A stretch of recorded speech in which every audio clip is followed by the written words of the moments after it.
ਮਈ ਦੇ ਵਿੱਚ ਕਿਹਾ ਗਿਆ ਵੀ ਮਈ ਦੇ ਵਿੱਚ ਸੰਸਦ ਦਾ ਜਿਹੜਾ ਘਿਰਾਓ ਕੀਤਾ ਜਾਏਗਾ, ਸੰਸਦ ਵੱਲ ਨੂੰ ਕੂਚ ਕੀਤਾ ਜਾਏਗਾ। ਔਰ ਇਸ ਤੋਂ ਇਲਾਵਾ ਬਾਕੀ ਦੇ ਪ੍ਰੋਗਰਾਮ 5 ਅਪ੍ਰੈਲ ਨੂੰ ਜਿਹੜੇ FCI ਦੇ ਜਿਹੜੇ ਦਫ਼ਤਰ ਨੇ ਉਹਨਾਂ ਦੀ ਗੱਲ ਕਹੀ ਗਈ ਹੈ। ਇਸ ਤੋਂ ਇਲਾਵਾ ਵਿਸਾਖੀ ਵਾਲੇ ਦਿਨ ਕਿਹਾ ਗਿਆ ਵੀ ਬਾਰਡਰਾਂ ਦੇ ਉੱਤੇ ਵਿਸਾਖੀ ਮਨਾਈ ਜਾਏਗੀ, ਉੱਥੇ ਵੀ ਇੱਕ ਅਲੱਗ ਪ੍ਰੋਗਰਾਮ ਉਲੀਕਿਆ ਗਿਆ ਹੈ। ਔਰ ਵੱਖ-ਵੱਖ ਤਰ੍ਹਾਂ ਦੇ ਇਸ ਤਰ੍ਹਾਂ ਦੇ ਪ੍ਰੋਗਰਾਮ ਉਲੀਕੇ ਗਏ ਨੇ। ਕੀ ਲੱਗਦਾ ਹੁਣ ਅਗਲੀ ਜਿਹੜੀ ਰਣਨੀਤੀ ਹੈ ਜਾਂ ਪ੍ਰੋਗਰਾਮ ਜਿਹੜੇ ਉਲੀਕੇ ਗਏ ਨੇ ਉਹ ਤੇ ਹੁਣ ਜਿਹੜਾ ਮਈ ਦੇ ਵਿੱਚ ਮਾਰਚ ਆ ਉਹਦੇ 'ਚ ਹੀ ਹੋਊਗਾ, ਉਦੋਂ ਪਹਿਲਾਂ ਤੇ ਕਿੱਦਾਂ ਹੋਊਗਾ? ਕਿਉਂਕਿ ਤੇਲ ਦੇਣਗੇ ਉਹਨਾਂ ਨੂੰ, ਥੋੜਾ ਜਿਹੜੀ ਆਕੜ ਆ ਉਹ ਥੱਲੇ ਨਰਮ ਪੈ ਜਾਊ। ਆੜ੍ਹਤੀਆਂ ਨੂੰ ਵਿੱਚੋਂ ਬਾਹਰ ਕਰੋ ਤੇ ਕਿਸਾਨਾਂ ਦੇ ਖਾਤੇ 'ਚ ਸਿੱਧੇ ਪੈਸੇ ਪਾਓ।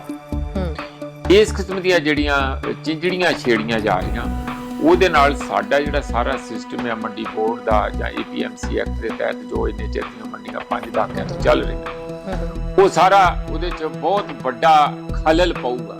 ਦਿੱਲੀ ਦੇ ਬਾਰਡਰਾਂ ਦੇ ਉੱਤੇ ਇੱਕ ਤਬਕਾ ਨਾਰਾਜ਼ ਬੈਠਾ ਹੋਇਆ, ਉਹਨਾਂ ਦੀ ਸੁਣਵਾਈ ਕੀਤੀ ਜਾਵੇ। ਹੋਰ ਨਹੀਂ ਤਾਂ ਘੱਟੋ ਘੱਟ ਸਰਕਾਰ ਬੁਲਾ ਕੇ ਕੋਈ ਗੱਲਬਾਤ ਦਾ ਸਿਲਸਿਲਾ ਤਾਂ ਅੱਗੇ ਤੋਰੇ। ਸੋ ਇਸੇ ਨੂੰ ਲੈ ਕੇ ਕਿਸਾਨ ਸੰਯੁਕਤ ਕਿਸਾਨ ਮੋਰਚਾ ਦੇ ਵੱਲੋਂ ਲਗਾਤਾਰ ਕੋਸ਼ਿਸ਼ ਕੀਤੀ ਜਾ ਰਹੀ ਹੈ ਆਪੋ ਆਪਣੇ ਤਰੀਕੇ ਦੇ ਨਾਲ ਸਰਕਾਰ ਦੇ ਕੰਨਾਂ ਤੱਕ ਜਿਹੜੀ ਆਪਣੀ ਆਵਾਜ਼ ਪਹੁੰਚਾਉਣ ਦੀ।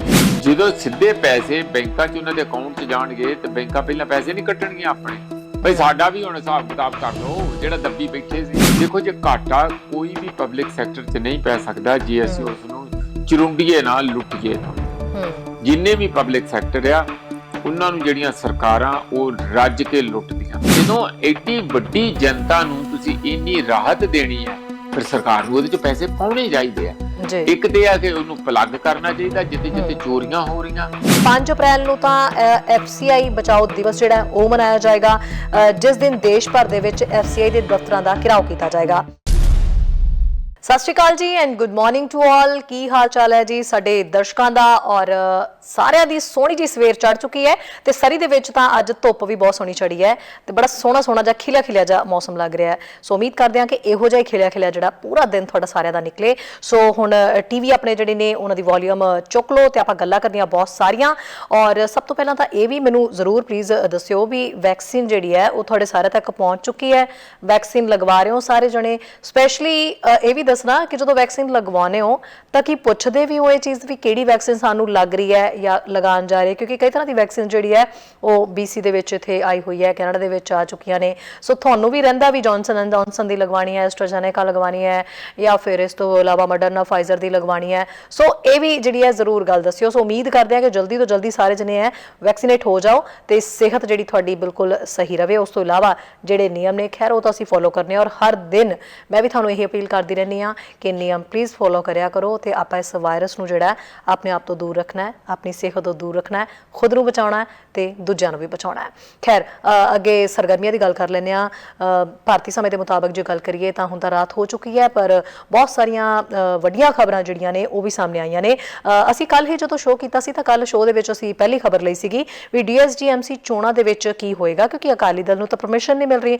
ਅਕਾਲੀ ਦਲ ਤੋਂ ਤਾਂ ਜਦੋਂ ਕਿਹਾ ਗਿਆ ਸੀਗਾ ਵੀ ਲਿਖਤੀ ਦੇ ਵਿੱਚ ਦਵੋ ਵੀ ਧਾਰਮਿਕ ਪਾਰਟੀਆਂ ਹੋ ਜਾਂ ਫਿਰ ਸਿਆਸੀ ਪਾਰਟੀ ਬਣ ਕੇ ਚੋਣਾਂ ਲੜ ਰਹੀਆਂ ਨੇ, ਕੋਈ ਇੱਕ ਜੇ ਤੁਹਾਡੀ ਹੋਏਗੀ ਮਾਨਤਾ ਤਾਂ ਹੀ ਤੁਸੀਂ ਚੋਣ ਲੜ ਸਕਦੇ ਹੋ।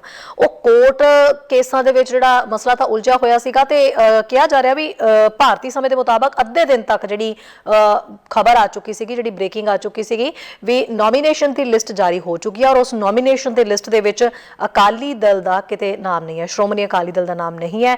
ਉਸ ਟਾਈਮ ਕਹਿ ਸਕਦੇ ਆ ਵੀ ਜਿਹੜੇ ਵਕੀਲ ਨੇ HS ਫੂਲਕਾ ਉਹਨਾਂ ਦੇ ਵੱਲੋਂ ਬਕਾਇਦਾ ਆਪਣੀ ਫੇਸਬੁੱਕ ਦੇ ਉੱਤੇ ਲਾਈਵ ਹੋ ਕੇ ਇਸ ਗੱਲ ਨੂੰ ਜਿਹੜਾ ਪੁਖਤਾ ਕਰ ਦਿੱਤਾ ਗਿਆ ਕਿ ਸ਼੍ਰੋਮਣੀ ਅਕਾਲੀ ਦਲ ਦਾ ਜਿਹੜਾ ਨਾਮ ਹੈ ਉਹ ਨੋਮੀਨੇਸ਼ਨ ਪ੍ਰਕਿਰਿਆ ਦੇ ਵਿੱਚ ਉਸ ਲਿਸਟ ਵਿੱਚ ਨਹੀਂ ਹੈ। 6 ਪਾਰਟੀਆਂ ਦਾ ਨਾਮ ਸਾਹਮਣੇ ਆਇਆ ਹੈ ਤੇ ਥੋੜੀ ਦੇਰ ਬਾਅਦ ਹੀ ਬ੍ਰੇਕਿੰਗ ਜਿਹੜੀ ਹੈ ਉਹ ਬਦਲ ਗਈ। ਥੋੜੀ ਦੇਰ ਬਾਅਦ ਇਹ ਗੱਲ ਸਾਹਮਣੇ ਆ ਗਈ ਵੀ ਅਕਾਲੀ ਦਲ ਉਸ ਦੇ ਵਿੱਚ ਸ਼ਾਮਿਲ ਹੈ ਤੇ ਅਕਾਲੀ ਦਲ ਇਸ ਵਾਰ ਦੀਆਂ ਫਿਰ ਯਾਨੀ ਕਿ DSGMC ਦਿੱਲੀ ਗੁਰਦੁਆਰਾ ਪ੍ਰਬੰਧਕ ਕਮੇਟੀ ਦੀਆਂ ਚੋਣਾਂ ਲੜ ਰਿਹਾ ਹੈ। ਬਾਲਟੀ ਦੇ ਚੋਣ ਨਿਸ਼ਾਨ ਦੇ ਉੱਤੇ ਉਹ ਚੋਣਾਂ ਲੜਨਗੇ। ਸੋ ਇਹ ਹੈ ਕਿਉਂਕਿ ਹਵਾਲਾ ਸ਼ਾਇਦ ਦਿੱਤਾ ਗਿਆ ਸੀਗਾ ਵੀ ਅਕਾਲੀ ਦਲ ਨੇ ਇਹ ਗੱਲ ਕਹੀ ਹੈ ਕੋਰਟ ਨੂੰ ਵੀ ਸਾਨੂੰ ਸਮਾਂ ਬਹੁਤ ਥੋੜਾ ਮਿਲਿਆ ਇਸ ਗੱਲ ਦੇ ਲਈ, ਬਹੁਤ ਘੱਟ ਸਮੇਂ ਦੇ ਵਿੱਚ ਸਾਡੇ ਤੋਂ ਇਹ ਲਿਖਤੀ ਦੇ ਵਿੱਚ ਮੰਗਿਆ ਜਾ ਰਿਹਾ, ਸਾਨੂੰ ਪਹਿਲਾਂ ਸਮਾਂ ਦਿੱਤਾ ਜਾਣਾ ਚਾਹੀਦਾ ਸੀਗਾ ਸੋਚਣ ਵਿਚਾਰਨ ਦਾ। ਇੰਨੇ ਸ਼ਾਰਟ ਟਾਈਮ ਦੇ ਵਿੱਚ ਜਿਹੜਾ ਅਸੀਂ ਕੀ ਲਿਖਤੀ ਦੇ ਵਿੱਚ ਦੇ ਸਕਦੇ ਹਾਂ। ਸੋ ਇਸ ਲਈ ਸਾਨੂੰ ਚੋਣਾਂ ਲੜਨ ਦਾ ਮੌਕਾ ਮਿਲਣਾ ਚਾਹੀਦਾ। ਸੋ ਇਸ ਲਈ ਇਹ ਪਰਮਿਸ਼ਨ ਜਿਹੜੀ ਹੈ ਦੇ ਦਿੱਤੀ ਗਈ ਹੈ। ਇਸ ਤੇ ਅਸੀਂ ਬਾਰੀਕੀ ਦੇ ਵਿੱਚ ਗੱਲ ਕਰਾਂਗੇ। ਪ੍ਰੋਫੈਸਰ ਮਨਜੀਤ ਜੀ ਹੀ ਸਾਡੇ ਨਾਲ ਜੁੜਨਗੇ ਔਰ ਇਸ ਤੋਂ ਇਲਾਵਾ ਇਹ ਵੀ ਦੱਸ ਦਈਏ ਵੀ ਕਿਸਾਨ ਆਗੂਆਂ ਦੇ ਵੱਲੋਂ ਸੰਯੁਕਤ ਕਿਸਾਨ ਮੋਰਚਾ ਦੇ ਵੱਲੋਂ ਕੁਝ ਅਨਾਉਂਸਮੈਂਟਸ ਕੀਤੀਆਂ ਗਈਆਂ ਨੇ। ਉਸ ਅਨਾਉਂਸਮੈਂਟ ਦੇ ਵਿੱਚ ਕੀ ਕੁਝ ਖਾਸ ਹੈ ਔਰ ਕਿਹੜੇ ਪ੍ਰੋਗਰਾਮ ਉਲੀਕੇ ਗਏ ਨੇ। ਇਹ 5 ਅਪ੍ਰੈਲ ਤੋਂ ਪ੍ਰੋਗਰਾਮ ਜਿਹੜੇ ਨੇ ਉਹ ਸ਼ੁਰੂ ਹੋ ਜਾਣੇ ਨੇ ਔਰ ਜਿਸ ਦੇ ਵਿੱਚ ਕਿਹੜੀਆਂ ਥਾਵਾਂ ਦਾ ਘਿਰਾਓ ਕਰਨਾ ਹੈ, ਕਿੱਥੇ ਮਾਰਚ ਕੱਢੇ ਜਾਣਗੇ, ਉਹ ਸਾਰੀ ਸਟ੍ਰੈਟੇਜੀ ਜਿਹੜੀ ਹੈ ਉਹ ਦੱਸੀ ਗਈ ਹੈ। ਉਸ ਤੇ ਵੀ ਅਸੀਂ ਗੱਲ ਕਰਾਂਗੇ ਤੇ ਅਖੀਰ ਦੇ ਵਿੱਚ ਛੋਟੀ ਜਿਹੀ ਅਸੀਂ ਗੱਲ ਕਰਾਂਗੇ ਵੀ 1 ਅਪ੍ਰੈਲ ਤੋਂ ਜਿਹੜੀਆਂ ਨੇ ਮਹਿਲਾਵਾਂ ਉਹਨਾਂ ਨੂੰ ਪੰਜਾਬ ਦੇ ਵਿੱਚ ਸਰਕਾਰੀ ਬੱਸਾਂ ਦੇ ਵਿੱਚ ਫ੍ਰੀ ਝੂਟੇ ਲੈਣ ਦਾ ਜਿਹੜਾ ਮੌਕਾ ਮਿਲ ਰਿਹਾ, ਯਾਨੀ ਕਿ ਉਹ ਸਫ਼ਰ ਕਰ ਪਾਉਣਗੀਆਂ।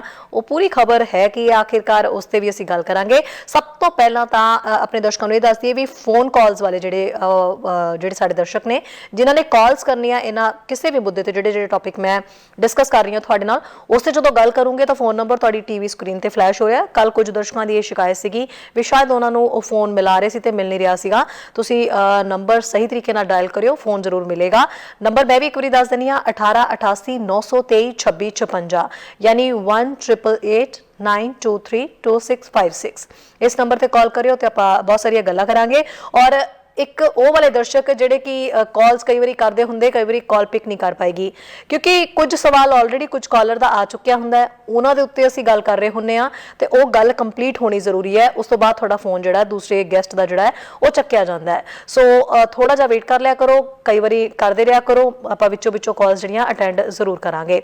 ਸੋ ਅੱਗੇ ਸਭ ਤੋਂ ਪਹਿਲਾਂ ਤਾਂ ਆਪਾਂ ਇੱਕ ਵਾਰੀ ਸੁਣ ਲੈਂਦੇ ਹਾਂ ਸ਼ੋਅ ਸ਼ੁਰੂ ਕਰਨ ਤੋਂ ਪਹਿਲਾਂ ਵੀ ਕਿਸਾਨ ਜਿਹੜੇ ਸੰਯੁਕਤ ਕਿਸਾਨ ਮੋਰਚਾ ਉਹਨਾਂ ਦੇ ਵੱਲੋਂ ਅਨਾਉਂਸਮੈਂਟਸ ਜਿਹੜੀਆਂ ਕੀਤੀਆਂ ਗਈਆਂ ਉਹਨਾਂ ਦੇ ਵਿੱਚ ਕਿਹੜੀ तारीख मिथी गई है, एक बार ये सुन लेने।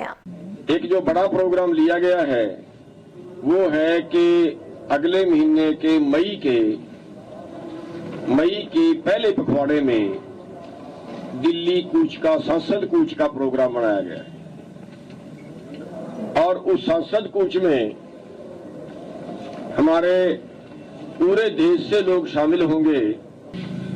14 अप्रैल को हम सेव कॉन्स्टिट्यूशन संविधान को बचाओ ये दिवस बड़ी जोर से मनाएंगे।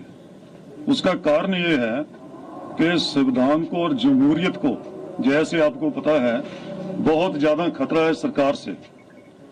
चाहे हमारे प्रेम्बल में जो कॉन्स्टिट्यूशन का है उसमें सेकुलर और डेमोक्रेटिक लिखा है, पर ना ये सेकुलर है और ना ये डेमोक्रेटिक है। कि मैं कहना चाहना ਇਹ ਜਿਹੜਾ 13 ਦਾ ਦਿਨ ਆ ਇਹ ਬਹੁਤ ਮਹੱਤਵਪੂਰਨ ਆ।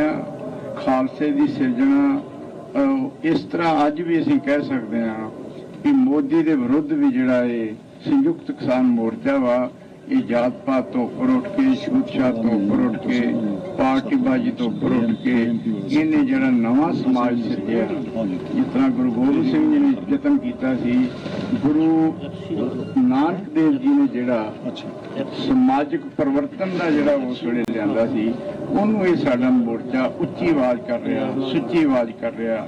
ਸੋ ਇਹ ਦਿਨ ਜਿਹੜਾ ਅਸੀਂ ਮਨਾਉਂਦੇ। ਅਗਲਾ ਪ੍ਰੋਗਰਾਮ ਸਾਡਾ ਇਸ ਤਰ੍ਹਾਂ ਹੈ ਜੀ, ਜਿਹੜੇ FCI ਦੇ ਮਤਲਬ ਦਫ਼ਤਰ ਆ, FCI ਆਫਿਸ ਹੈ, ਇਹ ਪੂਰੇ ਭਾਰਤ ਵਰਸ਼ ਦੇ ਵਿੱਚ 736 ਜ਼ਿਲ੍ਹੇ ਆ। 736 ਜ਼ਿਲ੍ਹੇ ਆ ਜਿਹੜੇ ਭਾਰਤ ਦੇ ਵਿੱਚ ਬੰਦ ਰਹਿਣਗੇ 5 ਤਰੀਕ ਨੂੰ। 5 ਤਰੀਕ ਨੂੰ 11 ਵਜੇ ਤੋਂ ਲੈ ਕੇ 6 ਵਜੇ ਤੱਕ ਇਹ ਸਾਰੇ ਅਸੀਂ, ਕਿਉਂਕਿ ਗਵਰਨਮੈਂਟ ਹੈ ਜਿਹੜੀ ਇਹ ਸਾਡੇ ਆਪਣਾ ਕਿਸਾਨਾਂ ਕੋਲੋਂ ਫਰਦਾ ਮੰਗਣ ਲੱਗ ਗਈ ਹੈ ਕਿ ਜਿਹੜੀ ਸਾਡੀ ਖੇਤੀ ਹੈ ਉਹ ਫਰਦਾਂ ਤੇ ਨਾ ਲੈ ਕੇ ਜਿਹਦੇ ਨਾਂ ਤੇ ਹੋਊਗੀ ਉਸੇ ਦੀ ਹੀ ਵਿਕੂਗੀ, ਦੂਜੇ ਦੀ ਨਹੀਂ। सरकार सत्ता के नशे में चूर है। सरकार को जगाने के लिए 10 अप्रैल को 24 घंटे का KMP को जाम किया जाएगा, जो 10 अप्रैल 11 बजे से शुरू होगा और 11 अप्रैल 11 बजे तक जाम रहेगा। 6 तारीख को चारों तरफ से एक मिट्टी लाएंगे किसान संगठन पूरे देश से, और सिंघू बॉर्डर हो, टीकरी बॉर्डर हो, गाजीपुर हो,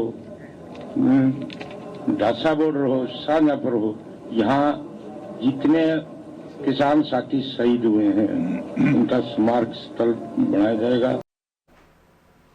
ਸੋ ਤੁਸੀਂ ਸੁਣ ਲਿਆ ਕਿ ਕਿਹੜੀ ਤਾਰੀਖ ਜਿਹੜੀ ਮਿੱਥੀ ਗਈ ਹੈ। 1 ਮਈ ਨੂੰ ਤਾਂ ਸੰਸਦ ਦਾ ਘਿਰਾਓ ਕਰਨ ਦੀ ਤਿਆਰੀ ਲਿਖੀ ਗਈ ਹੈ। ਪ੍ਰੋਫੈਸਰ ਮਨਜੀਤ ਜੀ ਜੁੜੇ ਹੋਏ ਨੇ। ਪ੍ਰੋਫੈਸਰ ਬਹੁਤ ਬਹੁਤ ਸਵਾਗਤ ਹੈ ਜੀ ਦ ਮਾਰਨਿੰਗ ਸ਼ੋਅ ਦੇ ਵਿੱਚ। ਬਹੁਤ ਬਹੁਤ ਧੰਨਵਾਦ ਸ਼ਹਿਰੀ ਜੀ। ਜੀ ਪ੍ਰੋਫੈਸਰ ਸਾਹਿਬ, ਸਭ ਤੋਂ ਪਹਿਲਾਂ ਤਾਂ ਆਪਾਂ ਕਿਸਾਨ ਮੋਰਚਾ ਦੇ ਵੱਲੋਂ, ਸੰਯੁਕਤ ਮੋਰਚਾ ਦੇ ਵੱਲੋਂ ਜਿਹੜੀਆਂ ਅਨਾਉਂਸਮੈਂਟਸ ਕੀਤੀਆਂ ਗਈਆਂ ਨੇ ਉਹਨਾਂ ਤੇ ਗੱਲ ਕਰ ਲੈਂਦੇ ਆ। ਮਈ ਦੇ ਵਿੱਚ ਕਿਹਾ ਗਿਆ ਵੀ ਮਈ ਦੇ ਵਿੱਚ ਸੰਸਦ ਦਾ ਜਿਹੜਾ ਘਿਰਾਓ ਕੀਤਾ ਜਾਏਗਾ, ਸੰਸਦ ਵੱਲ ਨੂੰ ਕੂਚ ਕੀਤਾ ਜਾਏਗਾ, ਔਰ ਇਸ ਤੋਂ ਇਲਾਵਾ ਬਾਕੀ ਦੇ ਪ੍ਰੋਗਰਾਮ 5 ਅਪ੍ਰੈਲ ਨੂੰ ਜਿਹੜੇ FCI ਦੇ ਜਿਹੜੇ ਦਫ਼ਤਰ ਨੇ ਉਹਨਾਂ ਦੀ ਗੱਲ ਕਹੀ ਗਈ ਹੈ। ਇਸ ਤੋਂ ਇਲਾਵਾ ਵਿਸਾਖੀ ਵਾਲੇ ਦਿਨ ਕਿਹਾ ਗਿਆ ਵੀ ਬਾਰਡਰਾਂ ਦੇ ਉੱਤੇ ਵਿਸਾਖੀ ਮਨਾਈ ਜਾਏਗੀ, ਉੱਥੇ ਵੀ ਇੱਕ ਅਲੱਗ ਪ੍ਰੋਗਰਾਮ ਲਿਖਿਆ ਗਿਆ ਹੈ, ਔਰ ਵੱਖ-ਵੱਖ ਤਰ੍ਹਾਂ ਦੇ ਇਸ ਤਰ੍ਹਾਂ ਦੇ ਪ੍ਰੋਗਰਾਮ ਲਿਖੇ ਗਏ ਨੇ। ਕੀ ਲੱਗਦਾ ਹੁਣ ਅਗਲੀ ਜਿਹੜੀ ਰਣਨੀਤੀ ਹੈ ਜਾਂ ਪ੍ਰੋਗਰਾਮ ਜਿਹੜੇ ਲਿਖੇ ਗਏ ਨੇ ਇਹਨਾਂ ਨੂੰ ਕਰਨ ਦਾ ਕੀ ਮਕਸਦ ਹੈ ਤੇ ਅੱਗੇ ਕੀ ਬਣ ਸਕਦਾ ਇਸ ਦਾ? ਦੇਖੋ ਸ਼ਹਿਰੀ, ਪਿਛਲੇ ਪ੍ਰੋਗਰਾਮ 28 ਤਰੀਕ ਨੂੰ ਖਤਮ ਹੋ ਗਏ ਸੀ। ਉਦੋਂ ਬਾਅਦ ਇਹ ਕੁਦਰਤੀ ਸੀਗਾ ਕਿ ਮੀਟਿੰਗ ਕਰਕੇ ਆਪਾਂ ਅਗਲੇ ਪ੍ਰੋਗਰਾਮ ਤੈਅ ਕਰਨੇ ਸੀ। ਇਨ ਦਾ ਮੀਨਵਾਈਲ ਸਾਡੀਆਂ ਕੋਸ਼ਿਸ਼ਾਂ, ਜਾਨੀ ਕਿਸਾਨਾਂ ਦੀਆਂ ਕੋਸ਼ਿਸ਼ਾਂ ਇਹ ਰਹਿੰਦੀਆਂ ਆ ਕਿ ਕੋਈ ਨਾ ਕੋਈ ਵਾਰਤਾਲਾਪ ਦਾ ਸਾਡਾ ਦਰਵਾਜ਼ਾ ਸਰਕਾਰ ਦੇ ਨਾਲ ਖੁੱਲੇ। ਉਹ ਪੁੱਠੀਆਂ ਸਿੱਧੀਆਂ ਗੱਲਾਂ ਕਰ ਰਹੇ ਆ, ਜੇ ਅਕੜੂ ਵਾਲੀਆਂ ਗੱਲਾਂ ਕਰ ਰਹੇ ਆ। ਕੋਈ ਸੰਜੀਦਾ ਸਟੈਪਸ ਲੈਣੇ ਸਰਕਾਰ ਵੱਲੋਂ ਉਹ ਸਾਨੂੰ ਨਜ਼ਰ ਨਹੀਂ ਆ ਰਹੇ। ਇਸ ਕਰਕੇ ਉਹਨਾਂ ਦੀ ਆਕੜ ਨੂੰ ਮੁਲਾਇਮ ਕਿਵੇਂ ਕਰਨਾ, ਥੋੜਾ ਉਹਦੇ ਵਿੱਚ ਲਚਕੀਲਾਪਣ ਕਿਵੇਂ ਲਿਆਉਣਾ, ਉਹ ਤੇ ਹੁਣ ਜਿਹੜਾ ਮਈ ਦੇ ਵਿੱਚ ਮਾਰਚ ਆ ਉਹਦੇ 'ਚ ਹੀ ਹੋਊਗਾ। ਉਦੋਂ ਪਹਿਲਾਂ ਤੇ ਕਿੱਦਾਂ ਹੋਊਗਾ, ਕਿਉਂਕਿ ਤੇਲ ਦੇਣਗੇ ਉਹਨਾਂ ਨੂੰ, ਥੋੜਾ ਜਿਹੜੀ ਆਕੜ ਆ ਉਹ ਥੱਲੇ ਨਰਮ ਪੈ ਜੂਗੀ ਜਦੋਂ ਤੇਲ। ਤੇ ਫਿਰ ਜਦੋਂ ਲੋਕਾਂ ਦਾ ਸ਼ਕਤੀ ਪ੍ਰਦਰਸ਼ਨ ਹੋਊਗਾ, ਸੰਸਦ ਵੱਲ ਜਾਵਾਂਗੇ, ਦੇਖਦੇ ਆ ਕੀ ਹੁੰਦਾ। ਕੁਛ ਨਾ ਕੁਛ ਤੇ ਕਰਨਾ ਹੀ ਪਊਗਾ। ਕਿੰਨੀ ਦੇਰ ਅਸੀਂ ਆਪਣੇ ਆਪ ਨੂੰ ਦੁਖੀ ਬਾਰਡਰਾਂ ਤੇ ਲੈ ਕੇ ਬੈਠੇ ਰਵਾਂਗੇ। ਇਹ ਜਿਹੜਾ ਪੂਰਾ ਪ੍ਰੋਗਰਾਮ ਹੋਇਆ, ਮੈਨੂੰ ਇਹਦੇ ਕਾਫੀ ਖੁਸ਼ੀ ਆ ਔਰ ਕਾਫੀ ਉਮੀਦ ਵੀ ਆ। 5 ਤਰੀਕ ਨੂੰ ਜਿਸ ਤਰ੍ਹਾਂ ਹੁਣ FCI ਦਾ ਘਿਰਾਓ ਹੋਣਾ ਪੂਰੇ ਦੇਸ਼ ਦੇ ਵਿੱਚ ਜਾਂ ਜਿੱਥੇ ਜਿੱਥੇ ਵੀ ਆਪਾਂ ਕਰ ਸਕਦੇ ਹਾਂ, ਉਹਦਾ ਕਾਰਨ ਇਹੀ ਹੈ ਕਿ ਹੁਣ FCI ਰਾਹੀਂ ਸਿੱਧਾ ਜਿਹੜਾ ਆ, ਜਿਹੜੇ ਸਰਕਾਰ ਪੈਸੇ ਦਊਗੀ ਜਾਂ CCL ਲਿਮਿਟ ਜਿਹੜੀ ਵੀ ਹੈਗੀ ਸਾਡੀ credit limit, cash credit limit, ਉਹ ਕਿਸਾਨਾਂ ਨੂੰ ਦੇਣਾ ਚਾਹੁੰਦੀ ਆ। ਅੱਜ ਅਨਾਉਂਸਮੈਂਟ ਵੀ ਆਈ ਹੈ, ਪਿਊਸ਼ ਗੋਇਲ ਨੇ ਇਹ ਗੱਲ ਕਹੀ ਹੈ ਕਿ ਦੇਖੋ ਜੀ, ਹਾਂ, ਇਹ ਆੜਤੀਆਂ ਨੂੰ ਵਿੱਚੋਂ ਬਾਹਰ ਕਰੋ ਤੇ ਕਿਸਾਨਾਂ ਦੇ ਖਾਤਿਆਂ 'ਚ ਸਿੱਧੇ ਪੈਸੇ ਪਾਓ। ਇਸ ਕਿਸਮ ਦੀਆਂ ਜਿਹੜੀਆਂ ਚਿੰਜੜੀਆਂ ਛੇੜੀਆਂ ਜਾ ਰਹੀਆਂ, ਉਹਦੇ ਨਾਲ ਸਾਡਾ ਜਿਹੜਾ ਸਾਰਾ ਸਿਸਟਮ ਹੈ ਮੰਡੀ ਬੋਰਡ ਦਾ ਜਾਂ APMC ਐਕਟ ਦੇ ਤਹਿਤ ਜੋ ਇੰਨੇ ਚਿਰ ਦੀਆਂ ਮੰਡੀਆਂ 5 ਦਹਾਕਿਆਂ ਤੋਂ ਚੱਲ ਰਹੀਆਂ, ਉਹ ਸਾਰਾ ਉਹਦੇ 'ਚ ਬਹੁਤ ਵੱਡਾ ਖਲਲ ਪਊਗਾ। ਮੈਂ ਤੁਹਾਨੂੰ ਜਿਹਾ ਦੱਸ ਦਿੰਦਾ ਉਹ ਕਿਉਂ ਪਊਗਾ। ਇਹ ਜ਼ਮੀਨਾਂ ਦੀਆਂ ਫਰਦਾਂ ਲੈ ਕੇ ਤੇ ਫਿਰ ਉਹਦੇ 'ਚ ਕਿਹੜੀ ਖੇਤੀ ਕਿੰਨੀ ਆ, ਚੌਲ ਕਿੰਨੇ ਆ, ਕਪਾਹ ਕਿੰਨੀ ਆ, ਜਾਂ ਹੋਰ ਖੇਤੀ ਕਿੰਨੀ ਆ, ਕਣਕ ਕਿੰਨੀ ਆ, ਉਹਦਾ ਕਰਨਗੇ। ਹੁਣ ਫਰਦਾਂ ਤੇ ਉਹਨਾਂ ਦੀਆਂ ਮਾਲਕਾਂ ਦੀ, ਮਾਲਕ ਕੁਝ ਬਾਹਰ ਬੈਠੇ ਦੇਸ਼ਾਂ 'ਚੋਂ, ਕੋਈ ਦੂਜਿਆਂ ਸੂਬਿਆਂ 'ਚ ਬੈਠੇ ਆ, ਕੋਈ ਸ਼ਹਿਰਾਂ 'ਚ ਬੈਠੇ ਆ, ਕੋਈ ਪਿੰਡਾਂ 'ਚ ਹੀ ਬੈਠੇ ਆ, ਪਰ ਉਹ ਖੇਤੀ ਨਹੀਂ ਕਰ ਰਹੇ। 35 ਤੋਂ 40% ਜ਼ਮੀਨ ਇਹੋ ਜਿਹੀ ਹੈ ਜਿਹੜੀ ਦੂਜੇ ਲੋਕ, ਭਾਵੇਂ ਵੱਡੇ ਹੋਣ ਭਾਵੇਂ ਛੋਟੇ ਹੋਣ, ਉਹ ਠੇਕੇ ਤੇ ਲੈ ਕੇ ਜ਼ਮੀਨ ਕਰ ਰਹੇ। ਜਾਨੀ ਜ਼ਮੀਨ ਦੀ ਮਾਲਕੀਅਤ ਕਿਸੇ ਕੋਲ ਆ, ਪਰ ਖੇਤੀ ਅਸਲ ਮਾਨਿਆਂ 'ਚ ਕੋਈ ਦੂਜੇ ਕਰ ਰਹੇ। ਉਹਨਾਂ ਦੀ ਇੰਨਾ ਵੱਡਾ ਨੰਬਰ ਹੈਗਾ ਜੀ। ਹੁਣ ਉਹ ਤੇ ਸਾਰੇ ਸਿਸਟਮ 'ਚੋਂ ਹੀ ਬਾਹਰ ਚਲੇ ਜਾਣਗੇ, ਕਿਉਂਕਿ ਉਹਨਾਂ ਦੇ ਨਾਂ ਦੇ ਤੇ ਜ਼ਮੀਨਾਂ ਥੋੜੀਆਂ। ਫਿਰ ਜ਼ਮੀਨਾਂ ਦੇ ਨਾਂ ਤੇ ਕਰਜ਼ੇ ਲਏ ਹੋਏ ਆ, ਜ਼ਮੀਨਾਂ ਦੇ ਲਿਮਟਾਂ ਬਣਾ ਕੇ, ਜ਼ਮੀਨਾਂ ਦੇ ਕਾਗਜ਼ ਜਿਹੜੇ ਆ ਉਹ ਬੈਂਕਾਂ 'ਚ ਪਹੁੰਚੇ ਹੋਏ ਆ।